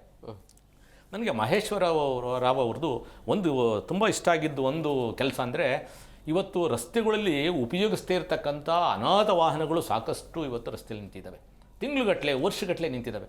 ಅವನ್ನ ಕ್ರಮ ತೆಗೆದುಕೊಳ್ಳೋದಕ್ಕೆ ಹೊರಟಿದ್ದಾರೆ. ತುಂಬ ಅವ್ರಿಗೆ ಅಭಿನಂದನೆಗಳನ್ನ ಹೇಳೋದಕ್ಕೆ ಇಷ್ಟಪಡ್ತೇನೆ. ಅವು ವಿಲೇವಾರಿ ಆಗಬೇಕು. ಯಾಕೆಂದರೆ ರಸ್ತೆಗಳನ್ನ ನಿಲ್ಲಿಸ್ಬಿಡ್ತಾರೆ, ಅಲ್ಲಿ ನಾಳೆ ಬೆಂಕಿ ಬೀಳ್ಬೋದು, ಇನ್ನೇನೋ ಒಂದು ನಡೆಯಬಾರ್ದಂಥ ಒಂದು ಘಟನೆಗಳು ಆಗ್ಬೋದು. ಅವನ್ನ ಕೂಡಲೇ ತೆರವುಗೊಳಿಸಬೇಕು, ಓನರ್ಗಳಿಗೆ ನೋಟಿಸ್ ಕೊಟ್ಟು ಅದು ಕಾನೂನು ಚೌಕಟ್ಟಲ್ಲಿ ಮಾಡಬೇಕಾಗತ್ತೆ. ನಾಳೆ ದಿವಸ ಅದಕ್ಕೆ ನ್ಯಾಯಾಲಯಗಳು ಅಡ್ಡಿಪಡಿಸ್ಬೋದು ಅಂಥವನ್ನೆಲ್ಲ ನೋಡಿಕೊಂಡು ಯಾವಕ್ಕೆ ಒಂದು ಇಷ್ಟು ಕಾಲಾವಧಿ ಅಂತ ಕೊಟ್ಟು ಅಷ್ಟು ಕಾಲಾವಧಿ ಒಳಗಡೆ ಯಾಕೆಂದರೆ ಅದು ಸಾರ್ವಜನಿಕ ಪ್ಲೇಸು, ಅದ್ಯಾರ್ದೂ ಅವರ ವೈಯಕ್ತಿಕ ಸ್ಥಳಗಳಲ್ಲ. ಹಾಗಾಗಿ ಅವನ್ನ ವಿಲೇವಾರಿ ಮಾಡ್ತಕ್ಕಂಥ ಒಂದು ಪ್ರಾಮಾಣಿಕ ಪ್ರಯತ್ನ ಮಾಡೋದಾದರೆ ಸುಮಾರು ಸ್ವಲ್ಪ ವಾಹನಗಳಿಗೆ ಸಂಚಾರಕ್ಕೆ ಸುಲಭ ಆಗುತ್ತೆ. ಅದೊಂದು ಭಾಳಷ್ಟು ಅಭಿನಂದನೆ ಪಡಿಸ್ತಕ್ಕಂಥದ್ದು. ಇನ್ನು ಈ ಪಾರ್ಕಿಂಗ್ ಇದೆಲ್ಲ ಇದೆ, ಮುಂದೆ ಯಾವ ಸಮಸ್ಯೆಗಳು ಹುಟ್ಟಬಹುದು? ಅರುಣ್ ಸರ್, ಈ ಒಂದು ಯೋಜನೆಯಿಂದ ಈ ನಿಯಮದಿಂದಾಗಿ ಆಗುವಂಥ ಅನುಕೂಲ ಮತ್ತು ಅನಾನುಕೂಲ ಏನು? ಈಗಾಗಲೇ ಅನುಕೂಲಗಳ ಬಗ್ಗೆ ನಾವು ಸೂಕ್ಷ್ಮವಾಗಿ ಹೇಳಿರ್ತಕ್ಕಂಥದ್ದಾಗಿದೆ. ಇದು ಮಾಡ್ತಕ್ಕಂಥದ್ದು ಒಳ್ಳೆಯ ಕೆಲಸ. 4-16 ಲಕ್ಷಾಂತರ ಸಾರ್ವಜನಿಕರಿಗೆ ಅನುಕೂಲ ಆಗುತ್ತೆ ಅಂತ ಹೇಳಿದ್ವಿ. ಈಗಾಗಲೇ ಇದರ ಬಗ್ಗೆ ಒಂದು ಅಧ್ಯಯನ ಕೂಡ ನಡೆದಿದೆ. ಭೂ ಸಾರಿಗೆ ಏನು ಅಭಿವೃದ್ಧಿ ಏನಿದೆಯೇ ಸೊ ಆ ಒಂದು ಇಲಾಖೆ ಇದನ್ನು ಸ್ಥಳ ಪರಿಶೀಲನೆ ಮಾಡಿ ಸುಮಾರು ಒಂದು 25,000, 23,000, 25,000 ವಾಹನಗಳನ್ನ ನಿಲುಗಡೆ ಮಾಡಿದರೆ, ಸೊ ಪೇ ಆ್ಯಂಡ್ ಪಾರ್ಕ್ ಮಾಡಿದರೆ ಸೊ ಅನುಕೂಲ ಆಗುತ್ತೆ ಅನ್ನುವಂಥದ್ದು ಕೂಡ GPA ವರದಿಯನ್ನು ಕೂಡ ತಗೊಂಡಿದೆ ಅನ್ನುವಂತಹ ಮಾಹಿತಿ ಇದೆ. ಸೊ ಈ ನಿಟ್ಟಿನಲ್ಲಿ ಈಗ ಮಾಹಿತಿ ತಗೊಂಡು ಅದನ್ನ ಟ್ರಯಲ್ ಬೇಸಿಸ್ ಮೇಲೆ ಪ್ರಾರಂಭ ಮಾಡಿ ಅದರ ಸಾಧಕ ಬಾಧಕಗಳನ್ನ ಪರಿಶೀಲನೆ ಮಾಡಿ ಉಳಿದಂತೆ ಅದು ಸಕ್ಸಸ್ ಆಯಿತು ಅಂತಂದರೆ ಅದರ ಎಲ್ಲೆಯನ್ನು ಎಲ್ಲ ಭಾಗಗಳಿಗೆ, ಯಾಕಂದರೆ ಇಲ್ಲಿ ಜನನಿಬಿಡ ಇಲ್ಲಿ ಇವರು ಏನು ಮಾರ್ಕ್ ಮಾಡಿದ್ದಾರೆ MG ರೋಡು, ಶಿವಾಜಿನಗರ, ವಿಜಯನಗರ ಈ ಭಾಗದಲ್ಲಿ ಅಷ್ಟೇ ಅನ್ನುವಂಥದ್ದು ಸೀಮಿತ ಆಗಬಾರ್ದು. ಯಾಕಂದರೆ ಮುಂದಿನ ದಿನಗಳಲ್ಲಿ ಮೆಟ್ರೋ ಎನ್ಲಾರ್ಜ್ ಆಗ್ತಾ ಇದೆ. ಇಲ್ಲಿಂದ ಸೊ ಮಾಗಡಿ ರೋಡಲ್ಲೂ ಕೂಡ ಮೆಟ್ರೋ ಹೋಗುತ್ತೆ, ಈ ಕಡೆ ಎಡಭಾಗದಲ್ಲಿ ಕೂಡ ಹೋಗುತ್ತೆ, ಇನ್ನೂ ನೆಲಮಂಗಲ ಮುಂದುವರೆದು ಹೋಗುವಂಥದ್ದಿದೆ. ಪ್ರತಿ ಭಾಗಗಳನ್ನು ಕೂಡ ಈಗಲೇ ಪಾರ್ಕಿಂಗಿಗೆ ಅಂತಲೇ ಮೀಸಲಿಡ್ತಕ್ಕಂಥ ಕೆಲಸ ಆಗಬೇಕಾಗಿದೆ. ನೀವು ಎಲ್ಲಿ ಟ್ರಾಫಿಕ್ ಜಾಮ್ ಇದೆ, ಈಗ ನಾವು ಒಬ್ಬ ಅಧಿಕಾರಿ ಮೇನ್ ರೋಡಲ್ಲಿ ಹೋದಾಗ ಸೂಕ್ಷ್ಮವಾಗಿ ಕಾಣ್ತಕ್ಕಂಥದ್ದು ಸಮಗ್ರವಾಗಿ ನೋಡಬೇಕಾಗುತ್ತೆ ಇದನ್ನು. ಯಾಕಂದರೆ ನಮಗೆ ಕಣ್ಣಿಗೆ ಕಂಡಿರ್ತಕ್ಕಂಥ ಏರಿಯಾಗಳಲ್ಲಿ ಮಾತ್ರ ಸ್ತೋಮ ಇದೆ, ಪಾರ್ಕಿಂಗಿಗೆ ಅವ್ಯವಸ್ಥೆ ಇದೆ, ಗಾಡಿ ಹೋಗ್ಲಿಕ್ಕೂ ಬರಲಿಕ್ಕೂ ಕಷ್ಟ ಅಂತ. ಈಗ ಒಬ್ಬ ಏನು ಅಧಿಕಾರದಲ್ಲಿರ್ತಕ್ಕಂಥ ವ್ಯಕ್ತಿ ಆ ಭಾಗದಲ್ಲಿ ವಿತೌಟು ಏನು ಟ್ರಾಫಿಕ್ನ ಏನು ಸೌಲಭ್ಯಗಳು ಪಡೆದೆ, ಝೀರೋ ಟ್ರಾಫಿಕ್ ತಗೊಳ್ದೆ ಹೋಗಿ ನೋಡ್ಕೊಳ್ತಾ ಬರ್ತಕ್ಕಂಥವ್ರು ಆ ಸಚಿವರು ಮಾಡಬೇಕಾಗುತ್ತೆ. ಯಾಕಂದರೆ ಅವಾಗ ವಾಸ್ತವ ಜನಸಾಮಾನ್ಯನ ಮನದಾಳದ ಏನು ಈ ಒಂದು ಸಮಸ್ಯೆ ಏನು ಅನ್ನುವಂಥದ್ದನ್ನ ಅರ್ಥ ಮಾಡ್ಕೋಬೇಕಾಗುತ್ತೆ. ಯಾಕಂದರೆ ಈಗ ಅಧಿಕಾರದ ಉನ್ನತ ಸ್ಥಾನದಲ್ಲಿ ನಿರ್ಧಾರ ತಗೊಳ್ತಕ್ಕಂಥ ಆಫೀಸರ್ಸ್ ಆಗಿರ್ಬೋದು, ರಾಜಕಾರಣಿಗಳಾಗಿರ್ಬೋದು ಏನಿದ್ದಾರೆ, ಸೊ ನಾವು ತಳಭಾಗದಲ್ಲಿ ಏನು ನಡೆಯುತ್ತೆ ಅಲ್ಲಿ ನಾವು ಇದನ್ನೆಲ್ಲ ಪ್ರಯೋಗ ಮಾಡಿದರೆ ಅವರಿಗೆ ಹೊರೆ ಆಗುತ್ತೋ ಅಥವಾ ಅವರಿಗೆ ಅನುಕೂಲ ಆಗುತ್ತೋ ಅನ್ನುವಂಥದ್ದನ್ನ ಸಮಗ್ರವಾಗಿ ನೋಡಿ ದೂರದೃಷ್ಟಿ ಇಟ್ಕೊಂಡು ಪ್ರತಿ ಏರಿಯಾದಲ್ಲೂ ಕೂಡ ಚಾಲ್ತಿ ತಂದರೆ ಅದರಂಥ ಒಳ್ಳೆಯ ಕೆಲಸ ಮತ್ತೊಂದಿಲ್ಲ. ಯಾಕಂದರೆ ಇವಾಗ ವೆಹಿಕಲ್ಗಳು ಪ್ರತಿದಿನ ಸಾವಿರಾರು ವೆಹಿಕಲ್ಗಳು ರಸ್ತೆಗಿಳಿತಾ ಇದ್ದಾವೆ. ಅವ್ರಿಗೆಲ್ಲ ಪಾರ್ಕಿಂಗ್ನ ನೀವು ಯಾವ ರೀತಿ ಒದಗಿಸ್ಕೊಡ್ತೀರಾ? ಯಾಕಂದರೆ ಒಂದು 10 ಕಿಲೋಮೀಟ್ರಿಗೆ 5 ಮೆಟ್ರೋ ಸ್ಟೇಷನ್ಗಳು ಬಂದಾಗ ಆ 5 ಮೆಟ್ರೋ ಸ್ಟೇಷನ್ಗಳಲ್ಲಿ ಈಗ 6 ನಿಮಿಷ 8 ನಿಮಿಷಕ್ಕಿರೋದು 4 ನಿಮಿಷ 5 ನಿಮಿಷಕ್ಕೆ ಬರ್ತಕ್ಕಂಥದ್ದು ಆಗ್ತಾಯಿದೆ. ಯಾಕೆ ಆಗ್ತಾಯಿದೆ ಅಂದರೆ ಬರ್ತಕ್ಕಂಥವ್ರ ಸಂಖ್ಯೆ ಜಾಸ್ತಿ ಆಗ್ತಾಯಿದೆ. ಅವರು ಎಲ್ಲ 70% ವೆಹಿಕಲಲ್ಲಿ ಬಂದು ಮುಂದುವರೆದು ಅವರು ಅವರವ್ರು ತಲುಪಬೇಕಾಗಿರ್ತಕ್ಕಂಥ ಜಾಗಗಳಿಗೆ ತಲುಪ್ತಾ ಇದ್ದಾರೆ. ಅದನ್ನು ಗಮನದಲ್ಲಿ ಇಟ್ಕೊಂಡ್ಬಿಟ್ಟು ಈಗ ಇದರ ಅಧ್ಯಯನ ಮಾಡಿ ಪ್ರಯೋಗ ಮಾಡ್ತಾ ಇದ್ದೀವಿ ಅನ್ನುವ ರೀತಿಯಲ್ಲಿ ಏನು ಪ್ರಯೋಗ ಮಾಡ್ತೀವಿ ಅಂತ ಹೇಳ್ತಾ ಇದ್ದಾರೋ ಅದು ನಿಜವಾಗಿಯೂ ಸಹ ಭಾಳ ಅತ್ಯುತ್ತಮವಾಗಿದೆ. ಯಾವುದೇ ಕಾರಣಕ್ಕೆ ಇದನ್ನು ದುಪ್ಪಟ್ಟು ಚಾರ್ಜ್ ಈಗೇನೋ ಹೇಳಿದ್ದಾರೆ 3,000 ರೂಪಾಯಿ ಒಂದು ಮನೆಗೆ. ಈ BWSSP ಜಾಸ್ತಿ ಮಾಡಿದ್ರಿ, ಎಲೆಕ್ಟ್ರಿಸಿಟಿ ಬಿಲ್ ಜಾಸ್ತಿ ಮಾಡಿದ್ರಿ, ಸೊ ಈಗ ಸೆಸ್ ಕೂಡ ಜಾಸ್ತಿ ಆಯಿತು. ಈಗ ಇದನ್ನು ನೀವು ಪ್ರಯೋಗ ಮಾಡಿಬಿಟ್ಟು ಯಾವ ರೀತಿ ವಸೂಲಿ ಮಾಡ್ತೀರಾ? ಎಲ್ಲಿಂದ ಸ್ವಾಮಿ ತರೋದು? ಒಬ್ಬ ಸಾಮಾನ್ಯನು 30,000 ರೂಪಾಯಿ ದುಡಿದ್ರೆ ಬಾಡಿಗೆ ಮನೆಗೆ ಏನು ಕಟ್ತಾರೆ? ಎಲೆಕ್ಟ್ರಿಸಿಟಿ, ವಾಟರ್ ಸಪ್ಲೈ, ಆಮೇಲೆ ಅದರಲ್ಲಿ ನೀವು OCCC ಇಲ್ಲ ಅಂತ ಪೆನಾಲ್ಟಿಗಳು. BWSSPನಲ್ಲಿ ಈಗ ನೀವು 150 ರೂಪಾಯಿ ಕಟ್ತಕ್ಕಂಥ ಎಕ್ಸ್ಟ್ರಾ ಫ್ಲೋರ್ ಆಯಿತು ಅಂದರೆ ಅದಕ್ಕೆ ಡಬಲ್ ದಂಡ. ಹೌದು. ಈ ಹೆಂಗಾಗ್ಬಿಟ್ಟಿದೆ ಅಂದರೆ ಕಳೆದ 5 ವರ್ಷಗಳ ಹಿಂದೆ ಎಲ್ಲ ಬಿಲ್ಗಳನ್ನು ನೀವು ಇಟ್ಕೊಳ್ಳಿ, ಅದಕ್ಕೊಂದು ಸಮಗ್ರವಾಗಿ ಬೇಕಾದರೆ ಸಂಶೋಧನೆ ಆಗಲಿ. ಯಾವ ಮಟ್ಟಕ್ಕೆ ದುಬಾರಿ ದುನಿಯಾ. ರಾಜಕಾರಣಿಗಳು ಮನುಷ್ಯರ ಬಗ್ಗೆ ಚಿಂತನೆ ಮಾಡಿ ಅಂತ ಹೇಳಿ ಅದೇ ಸರ್ ಹೇಳ್ತಾ ಇರೋದು. ಈಗ ನಾವು ಕಮರ್ಷಿಯಲ್ ಆಗಿ ಯೂಸ್ ಮಾಡ್ತಕ್ಕಂಥವ್ರಿಗೂ ಕೂಡ ಇಲ್ಲಿ ಯಾರು ದುಡಿಮೆ ಮಾಡ್ತಕ್ಕಂಥವ್ರು ಕಣ್ಣಿಗೆ ಕಾಣ್ತಕ್ಕಂಥದ್ದು ಆಗ್ತಾ ಇಲ್ಲ. ತುಳಿಯುವವನು ತುಳಿತಕ್ಕೆ ಈಡಾಗ್ತಾ ಇದ್ದಾನೆ. ಅದೇನೋ ಅಂತಾರಲ್ಲ, ಈ ಹಳ್ಳಿ ಭಾಷೆನಲ್ಲಿ ಕೆಲವರು ಹೇಳ್ತಾ ಇದ್ದಾರೆ, ಈ ಪಾಯಸ ತಿನ್ನೋರು ತಿಂತಲೇ ಇರ್ತಾರೆ, ಓದ್ತಲೇ ಇರ್ತಾರೆ. ವಿಪರೀತವಾಗಿ ರೇಟ್ ಜಾಸ್ತಿ ಮಾಡ್ತಾ ಇದ್ದಾರೆ, ಬಟ್ ಸಂಬಳ ಜಾಸ್ತಿ ಆಗ್ತಾ ಇಲ್ಲಲ್ಲ. ಸಂಬಳ ಜಾಸ್ತಿ ಆಗ್ತಾ ಇಲ್ಲ ಒಂದು. ಎರಡನೇದಾಗಿ ನಿಮಗೆ ಮಾಡಿ ಏನು ಈಗ ನೀವು ಇನ್ಕ್ರಿಮೆಂಟ್ ಎಷ್ಟು ಕೊಡ್ತೀರಿ ಒಬ್ಬ ಅಧಿಕಾರಿಗೆ ಅಥವಾ ಒಬ್ಬ ನೌಕರನಿಗೆ? ಒಬ್ಬ ಸಾಮಾನ್ಯವಾಗಿ ಕೆಲಸ ಮಾಡ್ತಕ್ಕಂಥವ್ರಿಗೆ ಸರ್ಕಾರ ಒಂದು ಇನ್ಕ್ರಿಮೆಂಟ್ ಕೊಟ್ಟರೆ ಎಷ್ಟು? 100, 200, 300, 1000 ರೂಪಾಯಿ ಕೊಡ್ಬೋದು ನೀವು. ಆದರೆ ಪ್ರತಿ ತಿಂಗಳು ಒಂದು ಕುಟುಂಬ ನಡೆಸ್ತಕ್ಕಂಥ ವ್ಯಕ್ತಿ 1,000 ನೀನು ಇನ್ಕ್ರಿಮೆಂಟ್ ತೊಗೊಂಡು 10,000 ದಂಡ ಕಟ್ಟೋಂಥ ಪರಿಸ್ಥಿತಿ ಯಾಕಪ್ಪ ತರ್ತೀರಾ? ಇದು ಬೇಕಾ? ಅವಶ್ಯಕತೆ ಇದೆಯಾ? ಸಾಮಾನ್ಯರಿಗೆ ನೀವು ಈಗ ಸ್ಯಾಲ್ರಿ ರಿವೈಸ್ ಮಾಡ್ತೀರಾ, ಆದರೆ ಆ ಸ್ಯಾಲ್ರಿ 10% ಅವ್ರು ಕಟ್ಟೋಂಥ ಪರಿಸ್ಥಿತಿನೂ ಕೂಡ ನೀವೇ ತಂದು ಕೊಡ್ತೀರ. ಈಗ ಕೊಡ್ತಕ್ಕಂಥದ್ದು ತಗೊಳ್ತಕ್ಕಂಥದ್ದು ಯಾಕೆ? ನಾನು ಎಲ್ಲರ ಮುಂದೆ ಕೊಟ್ಟು ಅಂದು ಯಾರಿಗೆ ಕಾಣ್ದಂಗೆ ನಾನು ತಗೊಂಡೆ ಅನ್ನುವಂಥದ್ದು ನೀವು ಕೊಡೆ ನಾ ಬಿಡೆ. ಈ ಪರಿಸ್ಥಿತಿ ನಿಜವಾಗಿಯೂ ಬರಬಾರ್ದು. ಇವೆಲ್ಲ ಮಾಡ್ತಕ್ಕಂಥದ್ದು ಸಾರ್ವಜನಿಕವಾಗಿ ಇದು ಮೂಲಭೂತ ಸೌಲಭ್ಯದಲ್ಲಿ ಸೇರಿಸ್ಕೊಂಡು ಉಚಿತವಾಗಿ ಕರೆಕ್ಟ್ ಕೊಡ್ತಕ್ಕಂಥ ಪದ್ಧತಿ ಏನಾದರೂ ಜಾರಿಗೆ ತಂದರೆ ಈ ಸರ್ಕಾರದಂತಹ ಒಂದು ಮಹತ್ತರ ಕೆಲಸ ಮತ್ತೊಂದಿಲ್ಲ. ಹೌದು. ಯಾಕಂದರೆ ನೀವು ಮಾಡಿ, ಇವಾಗ ಸಾಹೇಬ್ರು ಹೇಳಿದರು ನಾವು ಪೇ ಮಾಡಿ ಗಾಡಿನಲ್ಲಿ ಶುಲ್ಕರಹಿತವಾಗಿ ಪಾರ್ಕಿಂಗ್ ಕೊಟ್ಬಿಟ್ಟಿದ್ದಾರೆ. ಅಡ್ಡಾದಿಡ್ಡಿ ಸಾರ್ವಜನಿಕರದ್ದು ಕೂಡ ತಪ್ಪಿದೆ. ಈಗ ನಿನಗೆ ಅಲ್ಲಿ ಹೇಳೋರು ಕೇಳೋರು ಇಲ್ಲ ಅಂದರೆ ಗಾಡಿನ ಹಿಂಗೆ ಅಡ್ಡ ಜಾಗ ಇಲ್ಲ ಅಂದರೆ ಉದ್ದದಕ್ಕೆ ನಿಲ್ಲಿಸಿ ಹೋಗ್ಬಿಡ್ತೀರ. ನಿಮ್ಮ ಕೆಲಸ ಆಗೋವರೆಗೂ ನೀವು ಬರೋಲ್ಲ. ಅಲ್ಲಿ ಅಡ್ಡ ಇರೋನಿಗೂ ಕಷ್ಟ, ತೆಗಿಯೋನಿಗೂ ಕಷ್ಟ. ಅದನ್ನು ಈಗ ನೀವು ಕಸ ವಿಲೇವಾರಿ ಮಾಡಲಿಕ್ಕೆ ಮಾರ್ಷಲ್ಗಳನ್ನ ನೇಮಕ ಮಾಡಿದಿರೋದಿಲ್ಲ. ಮಾರ್ಷಲ್ಗಳನ್ನ ಪ್ರತಿ ಏರಿಯಾದಲ್ಲಿ ಕಸ ತಂದು ಹಾಕುವಾಗ ನೋಡ್ತಾರೆ, ಒಣ ಕಸ ಹಸಿ ಕಸನೆಲ್ಲ ನೋಡ್ತಾರೆ. ಅದು ಸೂಕ್ಷ್ಮವಾಗಿ ನೀವು ಇದನ್ನು ಮಾಡಿ ಅಂತ ಹೇಳ್ತಾರೆ. ಇಲ್ಲಿನ ಹಂಗೆ ಪಾರ್ಕಿಂಗ್ಗೆ ಮಾರ್ಷಲ್ಗಳನ್ನ ನೇಮಕ ಮಾಡಿ ಸ್ವಾಮಿ. ಉಚಿತವಾಗಿ ಜನಗಳು ವ್ಯವಸ್ಥಿತವಾಗಿ ಲಕ್ಷಾಂತರ ರೂಪಾಯಿ ಗಾಡಿಗಳು.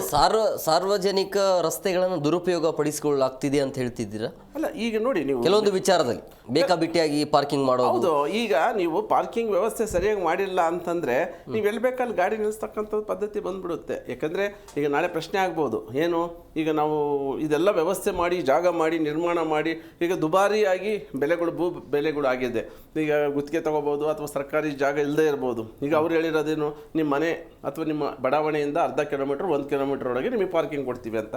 ಸರ್ಕಾರದಿದ್ದರೆ ಪರವಾಗಿಲ್ಲ, ಖಾಸಗಿ ಇದ್ದರೆ ಅವ್ರಿಗೆ ಬಾಡಿಗೆ ಕೊಡಬೇಕಾಗುತ್ತೆ. ಆಮೇಲೆ ಅಲ್ಲಿ ಏನಾದ್ರು ಕಟ್ಟಡ ಕಟ್ಟಬೇಕು ಅಂದರೆ ವ್ಯವಸ್ಥೆ ಮಾಡಿಕೊಡ್ಬೇಕಾಗುತ್ತೆ. ಅಲ್ಲಿ ಎಲ್ಲ CC ಕ್ಯಾಮ್ರಾದಿಂದ ಹಿಡಿದು ನೋಡ್ಕೊಳ್ಳೋಂಥ ಸೆಕ್ಯೂರಿಟಿಯಿಂದ ಹಿಡಿದು ಎಲ್ಲ ವ್ಯವಸ್ಥೆ ಮಾಡಬೇಕಾಗುತ್ತೆ. ಅದಕ್ಕೆ ನಿಗದಿತ ಮೊತ್ತ ಕೈಗೆಟುಕುವ ರೀತಿಯಲ್ಲಿರಲಿ. ಉಳಿದಿರ್ತಕ್ಕಂಥ ಸೌಲಭ್ಯಗಳು ಸರ್ಕಾರದಿಂದ ಇರಲಿ. ಯಾಕಂದರೆ ನೀತಿ ನಿಯಮಗಳು ಇರೋದು ಎಲ್ಲರೂ ಕೂಡ ಪಾಲನೆ ಮಾಡಲಿಕ್ಕೆ. ಈಗ ಅವರು ನೀತಿ ನಿಯಮ ಮಾಡ್ತಾ ಇದ್ದಾರೆ, ನಾವು ಸ್ವಾಗತ ಮಾಡ್ತೀವಿ. ಅದನ್ನು ಸಾರ್ವಜನಿಕರು ಕೂಡ ಅದನ್ನು ಫಾಲೋ ಮಾಡಬೇಕಾಗುತ್ತೆ. ಮಾಡಿಲ್ಲ ಅಂತಂದರೆ ಏನಾದರೂ ಒಂದು ನಾವು ಇಡ್ತಾ ಇಲ್ಲ ಅಂದರೆ ಅದು 2-3 ಕವಲುಗಳಾಗಿ ಹೋಗೋಂಥದ್ದಾಗುತ್ತೆ. ಸೊ ಹಂಗಾಗಿ ಮಾಡಿರ್ತಕ್ಕಂಥದ್ದು ಭಾಳ ಸ್ವಾಗತಾರ್ಹ. ಆದರೆ ದುಬಾರಿ ದುನಿಯಾ ಆಗೋದು ಬೇಡ. ಇದಕ್ಕೆ ಸುಲಿಗೆ ಮಾಡೋದು ಬೇಡ ಅನ್ನುವಂಥದ್ದು ಸ್ಪಷ್ಟೀಕರಣ ನಮ್ಮದು. ರಾಜಣ್ಣ ಸರ್, ಈ ಟೆಂಡರ್ ವಿಚಾರದಲ್ಲಿ ಇಲ್ಲೂ ಕೂಡ ಗೋಲ್ಮಾಲ್ ನಡೆಯುವಂಥ ಸಾಧ್ಯತೆ ಇರುತ್ತಾ? ಪಾರ್ಕಿಂಗ್ ವಿಚಾರದಲ್ಲಿ ಇದು ಹಳೇ ಪದ್ಧತಿನೇ ಹೊಸದಾಗಿ ಇದನ್ನು ಜಾರಿಗೊಳಿಸ್ತಾ ಇದ್ದಾರೆ ಅಷ್ಟೇ. ಈ ಟೆಂಡರಲ್ಲಿ ಏನು ವ್ಯತ್ಯಾಸ ಇಲ್ಲ ಅಂತ ನಾನು ಅಂದ್ಕೊಂಡಿದ್ದೀನಿ. ಆದರೆ ಈ ಟೆಂಡರ್ ಮಾಡಬೇಕಾದ್ರೆ ಸಾಕಷ್ಟು ಇಲ್ಲಿ ಗೊಂದಲಗಳು ಮತ್ತು ರಾಜಕೀಯ ಹಿತಾಸಕ್ತಿಗಳು ಖಂಡಿತವಾಗ್ಲೂ ಬಂದೇ ಬರ್ತದೆ. ಈಗ 4 ಜಾಗದಲ್ಲಿ ಟೆಂಡರ್ ಅವನು ತೆಗೆದುಕೊಂಡು 8 ಜಾಗದಲ್ಲಿ ವಸೂಲಿ ಮಾಡ್ತಕ್ಕಂಥ ಒಂದು ಸಾಧ್ಯತೆಗಳಿದೆ. ಅಂದರೆ ಸಾರ್ವಜನಿಕರನ್ನ ಅಲ್ಲಿ ಅಧಿಕೃತ ಇಲ್ಲದೇ ಇದ್ರೂ ಕೂಡ ಅನಧಿಕೃತ ಜಾಗಗಳಲ್ಲೂ ಕೂಡ ಇವರು ಜನಗಳಿಂದ ಪಾರ್ಕಿಂಗ್ ಚಾರ್ಜ್ಗಳನ್ನ ವಸೂಲಿ ಮಾಡ್ತಕ್ಕಂಥ ಸಾಧ್ಯತೆಗಳು ಈ ಹಿಂದೆ ಇತ್ತು. ಮುಂದೆ ಕೂಡ ಅಂಥ ಒಂದು ಸನ್ನಿವೇಶಗಳು ಬರ್ಕಳಿಸ್ತಕ್ಕಂಥ ಒಂದು ಸಾಧ್ಯತೆ ಇದೆ. ಈಗ ಈ ಟೆಂಡರ್ ಇದನ್ನು ಮಾಡಬೇಕಾದಂಥ ಸಂದರ್ಭದಲ್ಲಿ ನೀವು ಯಾರಿಗೆ ಕೊಡ್ತೀವಿ ಅದರಲ್ಲಿರ್ತಕ್ಕಂಥ ಒಂದು ಪಾಲಿಸಿ, ಟೆಂಡರ್ ಪಾಲಿಸಿಲಿ ಏನು ಬದಲಾವಣೆ ಮಾಡಿದ್ದೀರಾ, ಹಳೆ ಪದ್ಧತಿ ಇದೆಯಾ, ಹೊಸ ಪದ್ಧತಿ ಇದೆಯಾ, ಅದು ನಮಗೆ ಗೊತ್ತಿಲ್ಲ. ಯಾಕೆಂದರೆ ನಮಗೆ ತಿಳಿದಲ್ಲೇ ನಾವು ಸರ್ಕಾರದ ಮೇಲೆ ಅದು ಸರಿ ತಪ್ಪು ಅಂತ ಹೇಳೋದು ತಪ್ಪಾಗುತ್ತೆ. ಇನ್ನು ಟೆಂಡರಿಂಗಲ್ಲಿ ಇದು ನಿಮ್ಮ ಅಕೌಂಟಬಿಲಿಟಿ ಬರುತ್ತೆ. ಅದು ಖಾಸಗಿಯವರು ಕೊಟ್ಟಿರ್ತಕ್ಕಂಥದ್ದು, ಅವ್ರು ಎಷ್ಟಕ್ಕೆ ಅವ್ರು ಕೊಡೋದು ಅದು ಅವ್ನಿಗೆ ಏನು ಲಾಭ ಬರುತ್ತೋ ದಟ್ ಇಸ್ ಅವನಿಗೆ ಬಿಟ್ಟಂಥದ್ದು. ಅದನ್ನು ಯಾರೂ ಪ್ರಶ್ನೆ ಮಾಡೋದಕ್ಕೆ ಬರೋದಿಲ್ಲ. ಇನ್ನು ಪಬ್ಲಿಕ್ ಪ್ರೈವೇಟ್ ಪಾರ್ಟ್ನರ್ಶಿಪ್ PPP ಇದರಲ್ಲಿ ಅದು ಒಳ್ಳೆಯ ಆಲೋಚನೆ.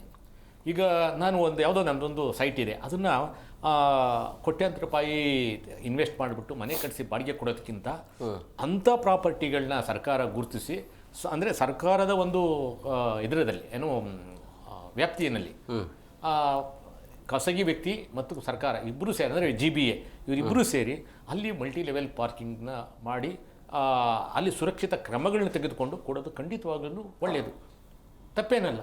ಅಂಥವ್ರನ್ನ ಮುಂದೆ ಬರಬೇಕು, ಸಿಕ್ಕೇ ಸಿಗುತ್ತೆ. ಈಗ ನಮಗೆ ಮನೆ ಕಟ್ಟಿದ್ರೆ ಈಗ ಬಾಡಿಗೆಗಾಗಿ ನಾವು ಮನೆ ಕಟ್ತೀವಿ, ನನಗೆ ಅದೇ ಬಾಡಿಗೆ ನನಗೆ ಪಾರ್ಕಿಂಗ್ ಇದರಲ್ಲಿ ಸಿಗುತ್ತೆ ಅನ್ನೋದ್ರೆ ತಪ್ಪೇನಿದೆ? ಇದು ಬರಬೇಕು. ಇದು ಒಳ್ಳೆ ಆಲೋಚನೆಯೇ, ಬರಲಿ. ಬಟ್ ಇಲ್ಲಿ ಸುರಕ್ಷತೆ ಬಹಳ ಇಂಪಾರ್ಟೆಂಟು. ಅಲ್ಲಿ ಎಂತಹ ಅನೈತಿಕ ಚಟುವಟಿಕೆಗಳು ಮತ್ತು ಫೈರ್ ಹಜಾರ್ಡಸ್ಸು, ಸೇಫ್ಟಿ, ಆಮೇಲೆ ವೆಹಿಕಲ್ ಚಾರ್ಜಿಂಗ್ ಫೆಸಿಲಿಟಿ ಇವೆಲ್ಲ ಕೊಡಬೇಕಾಗತ್ತೆ. ಸುರಕ್ಷತೆ ಜೊತೆಗೆ ಅಲ್ಲೊಂದಷ್ಟು ಸವಲತ್ತು ಕೊಡಬೇಕಾಗತ್ತೆ. ಇನ್ಯಾರೋ ಹೋಗಿ ಆ ಜಾಗದಲ್ಲಿ ಆಕ್ಯುಪೈ ಮಾಡೋದು, ಇನ್ನೇನೋ ಒಂದು ಆಕ್ಟಿವಿಟೀಸು, ಕ್ರೈಮ್ಗಳು ಇದಾಗುತ್ತೆ. ಅಂದರೆ ಸುರಕ್ಷತೆ ವಿಚಾರವಾಗೂ ಕೂಡ ಸರ್ಕಾರ ಕೇವಲ ಓನರ್ನ ರೆಸ್ಪಾನ್ಸಿಬಿಲಿಟಿ ಮಾಡೋದು ತಪ್ಪಾಗುತ್ತೆ. ಇವ್ರೇನು ಮಾಡ್ತಾರೆ, ನಿಮಗೆ ಬಾಡಿಗೆ ಕೊಡ್ತೀವಿ, ಇಟ್ಸ್ ಓನರ್ ರೆಸ್ಪಾನ್ಸಿಬಿಲಿಟಿ ಅಂದರೆ ತಪ್ಪಾಗುತ್ತೆ. ಇಲ್ಲಿ ಒಂದು ಕಂಬೈನ್ಡ್ ಆಗಿ ಒಂದು ಜಾಯಿಂಟ್ ರೆಸ್ಪಾನ್ಸಿಬಿಲಿಟೀಸ್ನ ಕೊಡಬೇಕಾಗುತ್ತೆ. ಗೊತ್ತಿಲ್ಲ ನಮಗೆ, ಯಾಕೆಂದರೆ ಪಾಲಿಸಿಗಳನ್ನ ಯಾವ ರೀತಿ ಮಾಡ್ತಾರೆ ಅನ್ನೋ ಗೊತ್ತಿಲ್ಲ. ಬಟ್ ಒಳ್ಳೆಯ ಆಲೋಚನೆ ಖಂಡಿತವಾಗ್ಲೂ ಮಾಡ್ಬೋದು. ಬಟ್ ಇದು ಎಲ್ಲಿ ಸಾಧ್ಯ ಆಗುತ್ತೆ, ಎಲ್ಲಿ ವೇಕೆನ್ಸಿ ಇದೆ ಅಂಥದ್ರಲ್ಲಿ ಅವನು ಇಷ್ಟಪಟ್ಟರೆ ಕೊಡ್ಬೋದು, ಅವನು ಒತ್ತಾಯಪೂರ್ವಕವಾಗಿ ತೆಗೆದುಕೊಳ್ಳೋಕ್ಕಾಗಲ್ಲ. ಬಟ್ ಈಗೇನು ಗ್ರೇಟರ್ ಬೆಂಗಳೂರು ಅಂತ ಇದೀವಲ್ಲ, ಅಲ್ಲಿ ಇದಕ್ಕೆ ಭಾಳಷ್ಟು ಅವಕಾಶ ಇದೆ, ಅಲ್ಲಿ ಮಾಡ್ಬೋದು, ಏನು ತೊಂದರೆ ಆಗೋದಿಲ್ಲ. ಸುಲಭನಾಗಿ ನಾವು ಐಡೆಂಟಿಫೈ ಮಾಡ್ಬೋದು. ಈ ಒಂದು ನಿರ್ಧಾರದಿಂದ ವಾಹನ ಸವಾರರಿಗೆ ಏನಾದರೂ ಸಮಸ್ಯೆ ಆಗುತ್ತಾ? ಸಮಸ್ಯೆ ಏನಾಗೋದಿಲ್ಲ. ಈಗ ಪ್ರತಿ ಅರ್ಧ ಕಿಲೋಮೀಟ್ರಲ್ಲಿ ಅಂಥ ಪ್ರಾಪರ್ಟಿಗಳನ್ನ ಐಡೆಂಟಿಫೈ ಮಾಡಿದ್ರೆ ನಾನು ನನ್ನ ಮನೆ ಬಾಗಿಲಲ್ಲಿ ನಿಲ್ಲಿಸೋ ಬದಲು ಜಸ್ಟ್ ವಾಕಬಲ್ ಡಿಸ್ಟೆನ್ಸಲ್ಲಿ ಅರ್ಧ ಕಿಲೋಮೀಟರ್ ತಪ್ಪೇನಿದೆ? Okay, it's very good options ಅಲ್ವಾ? ಇರಲಿ ಬಿಡಿ, ತಪ್ಪೇನಿದೆ ಅದರಲ್ಲಿ. ಈಗ ನನ್ನ ಮನೆಯಲ್ಲಿ ನಾನು ಅವಕಾಶ ಮಾಡ್ಕೊಂಡಿಲ್ಲ, ನಾನು ಅವಕಾಶ ಇದ್ರೆ ನಾನು ನಿಲ್ಸ್ಕೊತೀನಿ. ಇಲ್ಲ, ನಾನು ಆಲ್ರೆಡಿ ಕಟ್ಬಿಟ್ಟಿದ್ದೀನಿ, ನನ್ನಲ್ಲಿ ಪಾರ್ಕಿಂಗ್ ಮಾಡ್ಕೊಳ್ಳೋ ವ್ಯವಸ್ಥೆ ಇಲ್ಲ, ನನಗೆ ಇವಾಗ ಗಾಡಿ ಇದೆ, ನನಗೆ ಸೇಫ್ಟಿ ಬೇಕು ನನ್ನ ವಾಹನಕ್ಕೆ ಅಂತಂದಾಗ ನಾವಲ್ಲಿ ಪೇ ಮಾಡಿ ಇದು ಮಾಡೋದ್ರಲ್ಲಿ ಏನು ತಪ್ಪೇನಿದೆ? ಅದಕ್ಕೆ ಒಂದು ಇದನ್ನ ಒಂದು ವೈಜ್ಞಾನಿಕವಾದಂಥ ದರನ ನಿಗದಿ ಮಾಡಿ ಕೊಡಲಿ. ಅದನ್ನು ಮತ್ತು ಕಾಲಕ್ಕೆ ಅದನ್ನು ಇದು ಮಾಡಬೇಕು, ರಿನ್ಯೂವಲ್ ಮಾಡಬೇಕಾಗತ್ತೆ. ಇವತ್ತು ಎಷ್ಟೋ ಫೀಸ್ ₹100 ಕೊಡ್ತೇನೆ ಅಂತ ಅಂದರೆ ಮುಂದಿನ ವರ್ಷನೂ ಪಾಪ 100 ಕೊಟ್ಟರೆ ಅವನಿಗೆ ವರ್ಕೌಟ್ ಆಗೋದಿಲ್ಲ. ಅವರಿಗೆ ಅದನ್ನು ಶುಲ್ಕಗಳನ್ನು ಬದಲಾವಣೆ ಮಾಡ್ತಕ್ಕಂಥದ್ದು, ಮಾರ್ಪಾಡು ಮಾಡೋದಕ್ಕೆ ಅವಕಾಶ ಇರಬೇಕಾಗುತ್ತೆ. ಅದು ಒಳ್ಳೆಯ ಸಲಹೆ ಮತ್ತು ಆಲೋಚನೆ ಮಾಡಿರೋದು ಒಳ್ಳೆಯದು ಅಂತ ನಮಗನ್ಸುತ್ತೆ. ಆದರೆ ಆಲ್ರೆಡಿ ಬೆಂಗಳೂರು ನಿರ್ಮಾಣ ಆಗೋಗಿರೋ ಕಡೆ ಕಷ್ಟ ಆಗುತ್ತೆ. ಒಂದು ವೇಳೆ ಅಂಥ ಪ್ರಾಪರ್ಟಿಗಳು ಕೊಟ್ಟರೆ ಒಳ್ಳೆಯದು. ಇನ್ನು ಈ ದೊಡ್ಡ ದೊಡ್ಡ ರಾಜಕೀಯ ಸಮಾವೇಶಗಳು ಬೆಂಗಳೂರಿನ ಕೇಂದ್ರ ಭಾಗದಲ್ಲಾಗುತ್ತೆ. ಒಂದಲ್ಲ ಒಂದು, ಇವತ್ತು ನಮ್ಮ ಫ್ರೀಡಮ್ ಪಾರ್ಕಲ್ಲಿ ಏನಿದೆಯಲ್ಲ ಅಲ್ಲಿ ಬ್ಯಾನ್ ಮಾಡಬೇಕು, ಸಂಪೂರ್ಣವಾಗಿ ಬ್ಯಾನ್ ಮಾಡಬೇಕಾಗುತ್ತೆ. ಆ ಜಾಗನ ಬ್ಯಾನ್ ಮಾಡಿದ್ರೆ ಎಷ್ಟೋ ಟ್ರಾಫಿಕ್ಗಳು ಇವತ್ತು ಹಾರ್ಟ್ ಆಫ್ ದಿ ಸಿಟಿನಲ್ಲಿ ಅವರಿಗೆ ಬೆಂಗಳೂರಿನ ಹೊರಗಡೆ ಯಾವುದಾದ್ರೂ ಒಂದು ಭಾಗದಲ್ಲಿ ಒಂದು ಗೊತ್ತುಪಡಿಸಿದ್ರೆ ಸರ್ಕಾರಗಳು ತೀರ್ಮಾನ ತೆಗೆದುಕೊಳ್ಬೋದು. ಒಬ್ರಿಗೊಬ್ರು ಯಾರಾದರೂ ಒಬ್ರು ಶಾಪ ಆಗ್ತಲೇ ಇರ್ತಾರೆ, ದಿನನಿತ್ಯನೇ ನಡೀತಾ ಇರ್ತದೆ. ಇನ್ನು ರಾಜಕೀಯ ಸಮಾವೇಶಗಳಂತ ಬಂದಂತೂ ದೇವರೇ ಗತಿ. ಇವತ್ತು ಬಸ್ಸು ಎಲ್ಲೆಲ್ಲಿ ಅರಮನೆ ಪ್ಯಾಲೇಸ್ ಗ್ರೌಂಡಲ್ಲಿ ಕಂಪ್ಲೀಟ್ ನಿಮಗೆ ಗಂಟೆ ನಿಮಗೆ ಟ್ರಾಫಿಕ್ ಸುತ್ತಮುತ್ತ ಎಲ್ಲ ಜಾಮ್ ಆಗುತ್ತೆ. ಅವಾಗ ಏನು ಮಾಡ್ತೀವಿ ನಾವು? ಒಬ್ರಿಗೆ ಅವ್ರನ್ನ ಬ್ಲೇಮ್ ಮಾಡ್ಕೋತೀವಿ. ಬಂದಿರೋರೇ ಅದೇ ನಮ್ಮ ಜನನೇ ಬಂದಿರೋದು, ಅಲ್ಲಿ ಕಾರ್ಯಕ್ರಮ ಮಾಡ್ತಾ ಇರೋದು ಅದೇ ನಮ್ಮ ರಾಜಕೀಯ ವ್ಯವಸ್ಥೆ ಅಲ್ವೇ? ಇದು ಒಂದು ದಿವಸದ ಕಾರ್ಯಕ್ರಮ ಅಲ್ಲ, ಒಂದಲ್ಲ ಒಂದು ಸಭೆ ಸಮಾರಂಭ ಪ್ರತಿಭಟನೆ ಸಮಾವೇಶಗಳು ಇದ್ದೇ ಇದ್ದಾವೆ. ಇದನ್ನು ಏನಾದರೂ ಮಾಡಿ ಒಂದು ಆಲೋಚನೆ ಮಾಡಬೇಕಾಗ್ಬೋದು. ಎಸ್ ಅರುಣ್ ಸರ್, ಈಗ ಈ ನಿರ್ಧಾರ ಅಥವಾ ಈ ನಿಯಮ ಏನಿದೆಯಲ್ಲ, ಇದು ನೀವು ಹೇಳೋ ಪ್ರಕಾರ ಒಳ್ಳೆಯದೇ.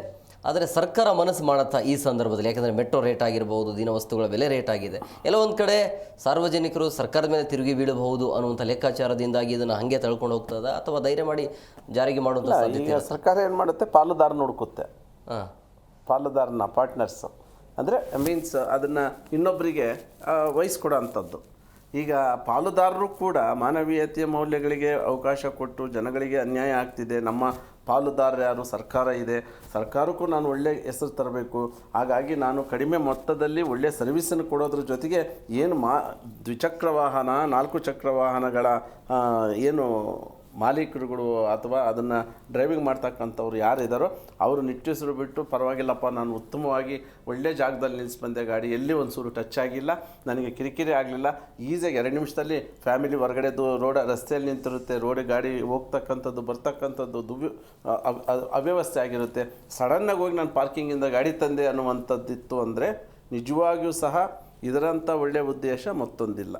ಈಗಾಗಲೇ ಅವರು ಒಂದು ಆದೇಶ ಕೊಟ್ಟಿದ್ದಾರೆ ಅಂದರೆ ದತ್ತಾಂಶಗಳನ್ನ ಕ್ರೋಢೀಕರಣ ಮಾಡೋದು, ಸ್ಥಳಗಳನ್ನ ಪರಿಶೀಲನೆ ಮಾಡ್ತಕ್ಕಂಥದ್ದು ಪ್ರತಿಯೊಂದು ಕೂಡ ನಡೆದುಬಿಟ್ಟಿದೆ. ಯಾಕಂದರೆ ಸರ್ಕಾರ ಯಾವುದೇ ಒಂದು ಉದ್ದೇಶಗಳನ್ನ ಹೊರಗಡೆ ರಿಲೀಸ್ ಮಾಡುವಂತಹ ಸಂದರ್ಭದಲ್ಲಿ ಎಲ್ಲ ರೀತಿಯ ಒಂದು ಮಾಹಿತಿಗಳನ್ನ ಕಲೆಕ್ಟ್ ಮಾಡಿಕೊಂಡೇ ಬಿಡ್ತಕ್ಕಂಥದ್ದು. ಆದರೆ ಅದು ವ್ಯಾಪಾರೀಕರಣ ಆಗ್ತಕ್ಕಂಥದ್ದು ನಿಜವಾಗಿಯೂ ಸಹ ಶೋಚನೆ. ಇದು ಇವತ್ತೇನಾದರೂ ನಾವು ಆ ಪರಿಸ್ಥಿತಿಗೆ ಬಂದ್ವಿ ಅಂದರೆ ಏನೇ ನೀವು ಸ್ಕೀಮ್ ಮಾಡಿದರೂ ಕೂಡ ನಿಮ್ಮ ಲಾಭ ಇದೆ, ನಮ್ಮ ಜೇಬಿಗೆ ಕತ್ರಿ ಇದೆ ಅನ್ನುವಂಥದ್ದನ್ನ ನಾವು ನಿಜವಾಗಿಯೂ ಸಹ ಮನದಟ್ಟು ಒಂದು ಸ್ಕೀಮ್ ಬಂತು ಅಂದರೆ ಸಂತೋಷ ಪಡ್ತಕ್ಕಂಥ ಅವಕಾಶಗಳು ಕಮ್ಮಿ. ಯಾವುದಾದ್ರೂ ಒಂದು ಸ್ಕೀಮ್ ಬಂತಂತೆ ಹಾಗಂತ ಸಂತೋಷ ಪಟ್ಟಿಲ್ಲ ಅಂತ ಈ ಗಾಡಿಗಳು ಅಡ್ಡದಿಡ್ಡಿ ನಿಲ್ಲಿಸ್ಕೊಂಡು ಅಥವಾ ಮನೆ ಮುಂದೆ ಪಾರ್ಕ್ ಮಾಡಿಕೊಂಡು, ಈಗ ನೋಡಿ ಸಣ್ಣ ರಸ್ತೆಗಳಿರ್ತಕ್ಕಂಥ ಬಡಾವಣೆಗಳಲ್ಲಿ ಈಗ ಒಂದು ಮನೆಗೆ 3-4 ದ್ವಿಚಕ್ರ ವಾಹನ ಅಂತೂ ಇದ್ದೇ ಇರುತ್ತೆ. ಎಲ್ಲರ ಮನೆಯಲ್ಲಿ ಕಾರ್ ಇಲ್ಲ ಅಂದರೂ ಕೂಡ ದ್ವಿಚಕ್ರ ವಾಹನ ಇದ್ದೇ ಇರುತ್ತೆ. ಇಂದಿನ ನಗರಗಳ ಏನು ಹಳೆ ಏರಿಯಾಗಳಿದ್ದಾವೋ ಅಲ್ಲಿ ಗ್ರೌಂಡ್ ಫ್ಲೋರು ಅಥವಾ ಫಸ್ಟ್ ಫ್ಲೋರು ಅದು ಭಾಳ ಇಕ್ಕಟ್ಟಿನ ಪರಿಸ್ಥಿತಿಯಲ್ಲಿ ಹಳೆ ಒಂದು ಪ್ಲಾನ್ ಪ್ರಕಾರ ಇವತ್ತು ಹೊಸ ಪ್ಲಾನ್ಗಳು ಬಂದಿದೆ, ಹೊಸ ನವೀಕರಣ ಮಾಡ್ತಕ್ಕಂಥದ್ದಾಗಿದೆ. ಈಗ ಹಳೆ ಮನೆಯವರು ಕೆಡವಿಬಿಟ್ಟು ನಾವು ಪಾರ್ಕಿಂಗಿಗೋಸ್ಕರ ಮನೆ ಕೆಡವಿಬಿಟ್ಟು ನಾನು ಪಾರ್ಕಿಂಗಿಗೋಸ್ಕರ ಮೇಲೆ ಕೆಳಗೆ ಕಟ್ಕೊಳ್ತೀನಿ ಅನ್ನುವಂಥದ್ದು 90% ಕಷ್ಟ. ಈಗ ಇನ್ನೂ ಒಂದು ಭಾಳ ಒಳ್ಳೆ ತಾಜಾ ಉದಾಹರಣೆ ಕೊಡಬೇಕು ಅಂದರೆ ಮೆಟ್ರೋ ಅಕ್ಕಪಕ್ಕ service road first, service road 2 ಅನ್ನಲ್ಲಿ ಇರ್ತಕ್ಕಂಥ ಎಷ್ಟೋ ಮಾಲೀಕರು ಒಳ್ಳೆ ರೇಟ್ ಬಂದಿದೆಯಪ್ಪ, ಇಲ್ಲಿ ಕಿರಿಕಿರಿನೇ ಬೇಡ ಅಂತ ಮಾರ್ಕೊಂಡು ಬೇರೆ ಕಡೆಗೆ ಹೋಗಿ ಆರಾಮಾಗಿ ನೆಮ್ಮದಿಯಾಗಿರ್ಬೇಕು ಅನ್ನುವಂಥ ತೀರ್ಮಾನ ಕೂಡ ಬಂದಿದ್ದಾರೆ. ಸುಮಾರು ಜನ ನಮ್ಮ ಹತ್ರ ಹಂಚ್ಕೊಂಡಿದ್ದಾರೆ. ಇಲ್ಲಿ ನಮ್ಮ ಮನೆ ಮುಂದೆ ಜಗಳಗಳು, ಪ್ರತಿದಿನ ಗಲಾಟೆಗಳು. ಬೆಳಿಗ್ಗೆ ಯಾರೋ ಬಂದು ನಿಲ್ಸಿ ಹೋಗ್ತಾನೆ, ಅವನ್ನ ಹುಡುಕಿ ಸಂಜೆ ಬಂದು ಮನೆ ಕೆಲಸ ಬಿಟ್ಬಿಟ್ಟು ಅವ್ನು ಯಾರು ಗಾಡಿಯನ್ನು ಅಂತ ಕಾತ್ಕೊಂಡು ಕೂತ್ಕೊಳ್ಳೋ ಅಂತ ಪರಿಸ್ಥಿತಿ. ಇದು ವಾಸ್ತವ ಸರ್, ಇದು ಪ್ರತಿದಿನ ನಮ್ಮ ಕಣ್ಣು ಮುಂದೆ ನಡೆದಿದೆ. ಆ ಒಂದು ಬಂದಿರತಕ್ಕಂಥ ವ್ಯಕ್ತಿ ಅವನು ದಿನ ಬೆಳಿಗ್ಗೆ ಹೋಗುವಾಗ ಫ್ರೆಶ್ ಆಗಿ ಹೋಗಿರ್ತಾರೆ, ಬರುವಾಗ ಎಲ್ಲರೂ ಕೂಡ ಫ್ರೆಶ್ ಆಗಿ ಬರೋಕ್ಕಾಗಲ್ಲ. ಟೆನ್ಷನ್ ಇರುತ್ತೆ, ಕೆಲಸದ ಒತ್ತಡ ಇರುತ್ತೆ, ಕುಟುಂಬದ ಒತ್ತಡ ಇರುತ್ತೆ. ಸಡನ್ನಾಗಿ ನಾವು ಬಂದು ನಿನಗೆ ಅಡ್ಡ ಹೋದಾಗ ಅಲ್ಲ ಸಲ್ಲದ ಆರೋಪಗಳು, ಒಬ್ಬರ ಮೇಲೆ ಒಬ್ಬರು ಪ್ರತಿ ಆರೋಪಗಳು ಬಂದ್ಬಿಡುತ್ತೆ.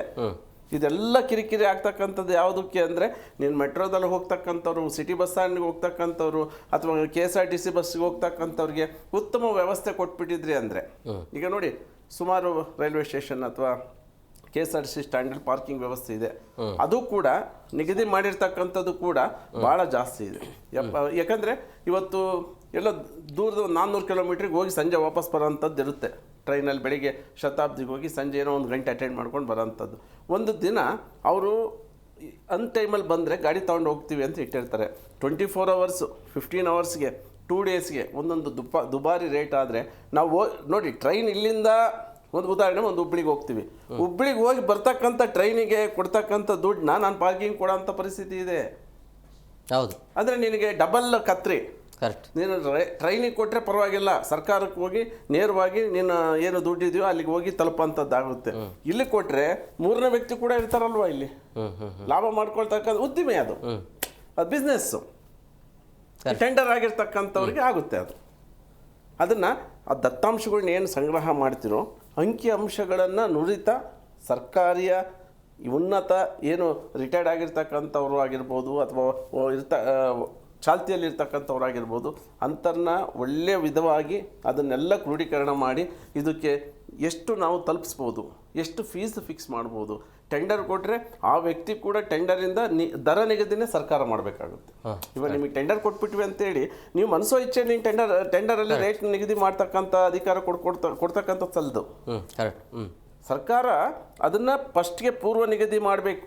ಈಗ ಟೋಲ್ ಆಗಿರ್ತಕ್ಕಂಥ ವ್ಯವಸ್ಥೆ ಹೆಂಗಿದೆ, ಒಂದು ನೀವು ಫಾಸ್ಟ್ಯಾಗಲ್ಲಿ ಹೋಗುತ್ತೆ, ಈಗ ಎಷ್ಟೋ ಟೋಲ್ಗಳು ಅಲ್ಲಿ ಏನಿದೆ ಅದ್ರದ್ದು ಅಂಕಿಅಂಶಗಳು ಏನು ಪ್ರತಿಯೊಂದು ಗೊತ್ತಿಲ್ಲ. ಆದರೆ ಟೋಲಲ್ಲಿ ದುಡ್ಡು ಆಟೋಮೆಟಿಕಾಗಿ ಕಟ್ಟಾಗ್ತಾ ಹೋಗುತ್ತೆ. ಆದರೆ ಏನೇ ಬಂದರೂ ಕೂಡ ಅದರ ಹೊರೆ ಕೊನೆಗೆ ಸಾಮಾನ್ಯನ ಮೇಲೆ ಅವನ ತಲೆ ಮೇಲೆ ಬೀಳುತ್ತೆ ಹೊರತು ಇದು ಮಾಡಿರ್ತಕ್ಕಂಥವ್ರಿಗೂ ಅನ್ವಯಿಸಲ್ಲ, ನಾವು ಅಲ್ಲಿ ವ್ಯವಸ್ಥೆ ಮಾಡ್ತೀವಿ ಅನ್ನೋರಿಗೂ ಅನ್ವಯಿಸೋದಿಲ್ಲ. ಎಲ್ಲ ಬರ್ಡಾಗ್ತಕ್ಕಂಥದ್ದು ಯಾರಿಗೆ ಅಂದರೆ, ಏನು ನೀವು ಪಾರ್ಕಿಂಗನ್ನು ತನ್ನಿ, ನೀವು ಇರ್ತಕ್ಕಂಥ ಏರಿಯಾಗಳಲ್ಲಿ ಸಂಪೂರ್ಣವಾಗಿ ನಾನು ಏರಿಯಾನೇ ಪಾರ್ಕಿಂಗು ವ್ಯವಸ್ಥೆ ಮಾಡ್ತೀನಿ ಅಂತೇಳಿ ಸಾಹೇಬ್ರು ಹೇಳಿದರು ಒಂದು ಮಾತು, ಖಾಸಗಿನ ತಗೊಳ್ಳಿರಿ ಅಂತ. ಈಗ ಜನನಿಬಿಡ ಪ್ರದೇಶದಲ್ಲಿ ಖಾಸಗಿ ಅವ್ರದ್ದಲ್ಲ, ಸರ್ಕಾರದ್ದೇ ಜಾಗಗಳಿಲ್ಲ. ಯಾಕಂದರೆ ಬೆಳೀತಾ ಇದೆ ಬೆಂಗಳೂರು. ಈಗ ದೊಡ್ಡ ದೊಡ್ಡ ಏರಿಯಾಗಳಲ್ಲಿ 50,000 30,000 40,000 ಸ್ಕ್ವೇರ್ ಫೀಟ್ ಆದಾಗ ಅವರು ಸ್ಕ್ವೇರ್ ಫೀಟ್ ಲೆಕ್ಕದಲ್ಲಿ ಬಾಡಿಗೆ ಕೇಳ್ತಾರೆ. ನಿಮ್ಮ ಕೈ ಕೊಡೋಕ್ಕಾಗುತ್ತಾ?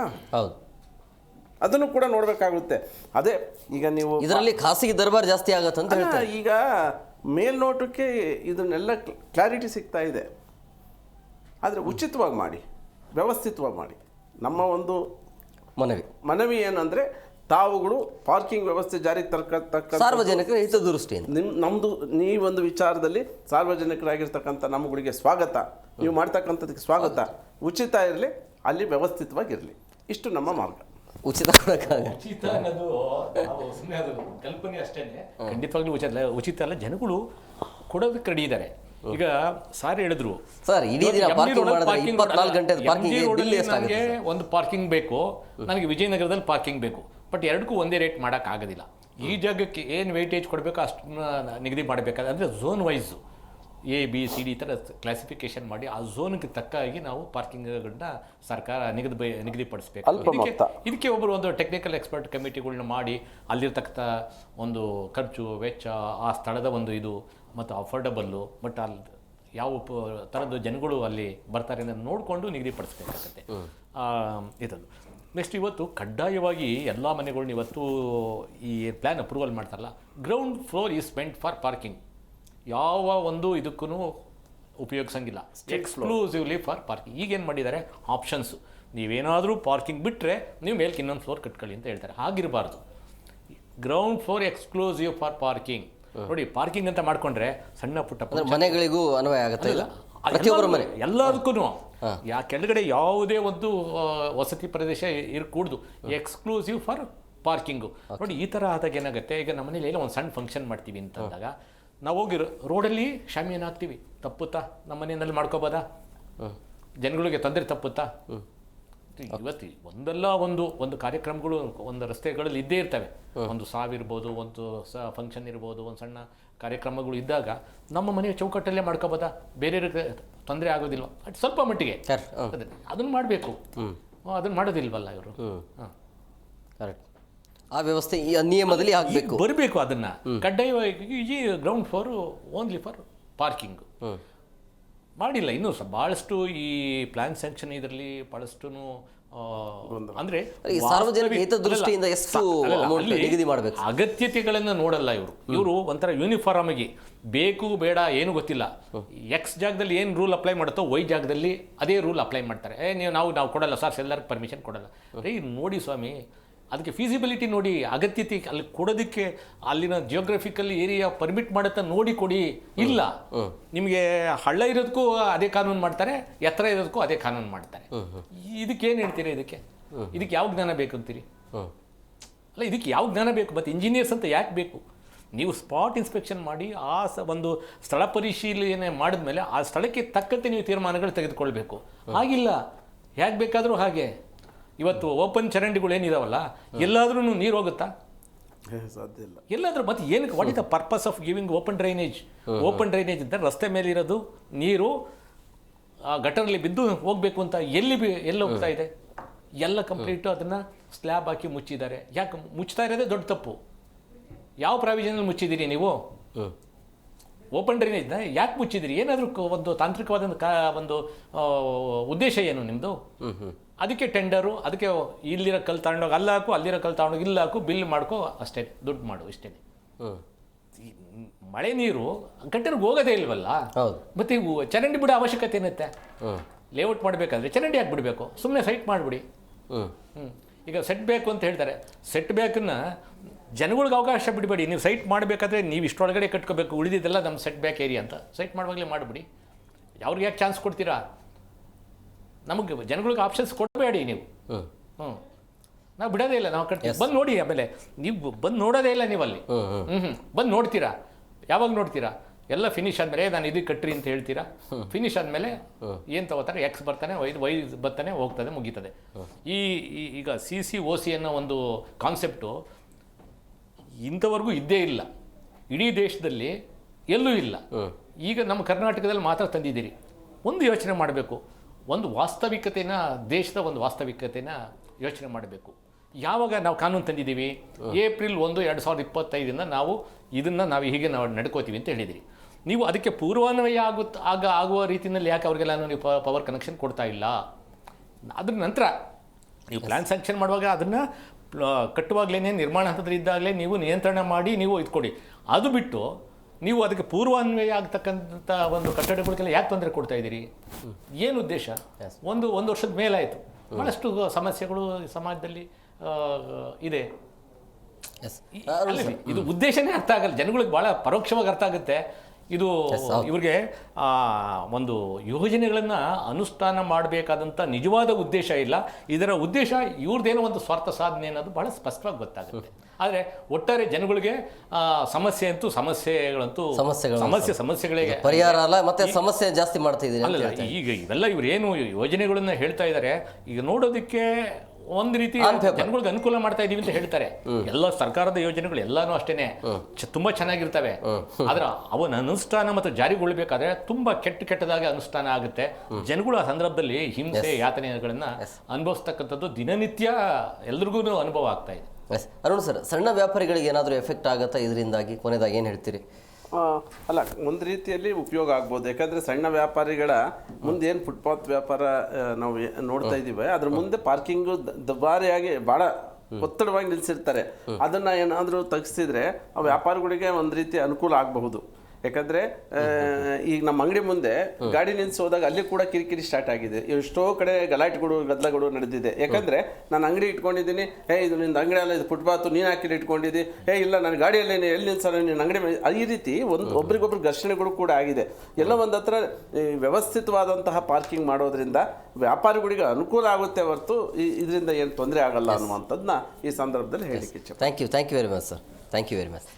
ಎಸ್, ನೋಡಿದ್ರಲ್ಲ ವೀಕ್ಷಕರೇ, ಸರ್ಕಾರ ಅಥವಾ GBA ತೆಗೆದುಕೊಂಡಿರುವಂಥ ನಿರ್ಧಾರ ಮೇಲ್ನೋಟಕ್ಕೆ ಸರಿ ಅಂತ ಅನಿಸ್ತಾ ಇದೆ. ಬಟ್ ಜಾಗ ಎಲ್ಲಿ ಗುರುತು ಮಾಡಿದಿರಿ, ಎಲ್ಲೆಲ್ಲಿ ಜಾಗ ಇದೆ, ಆಮೇಲೆ ಮುಂದಿನ ಆಲೋಚನೆಗೂ ದೂರದೃಷ್ಟಿ ಆಲೋಚನೆ ಇರಬೇಕಾಗತ್ತೆ.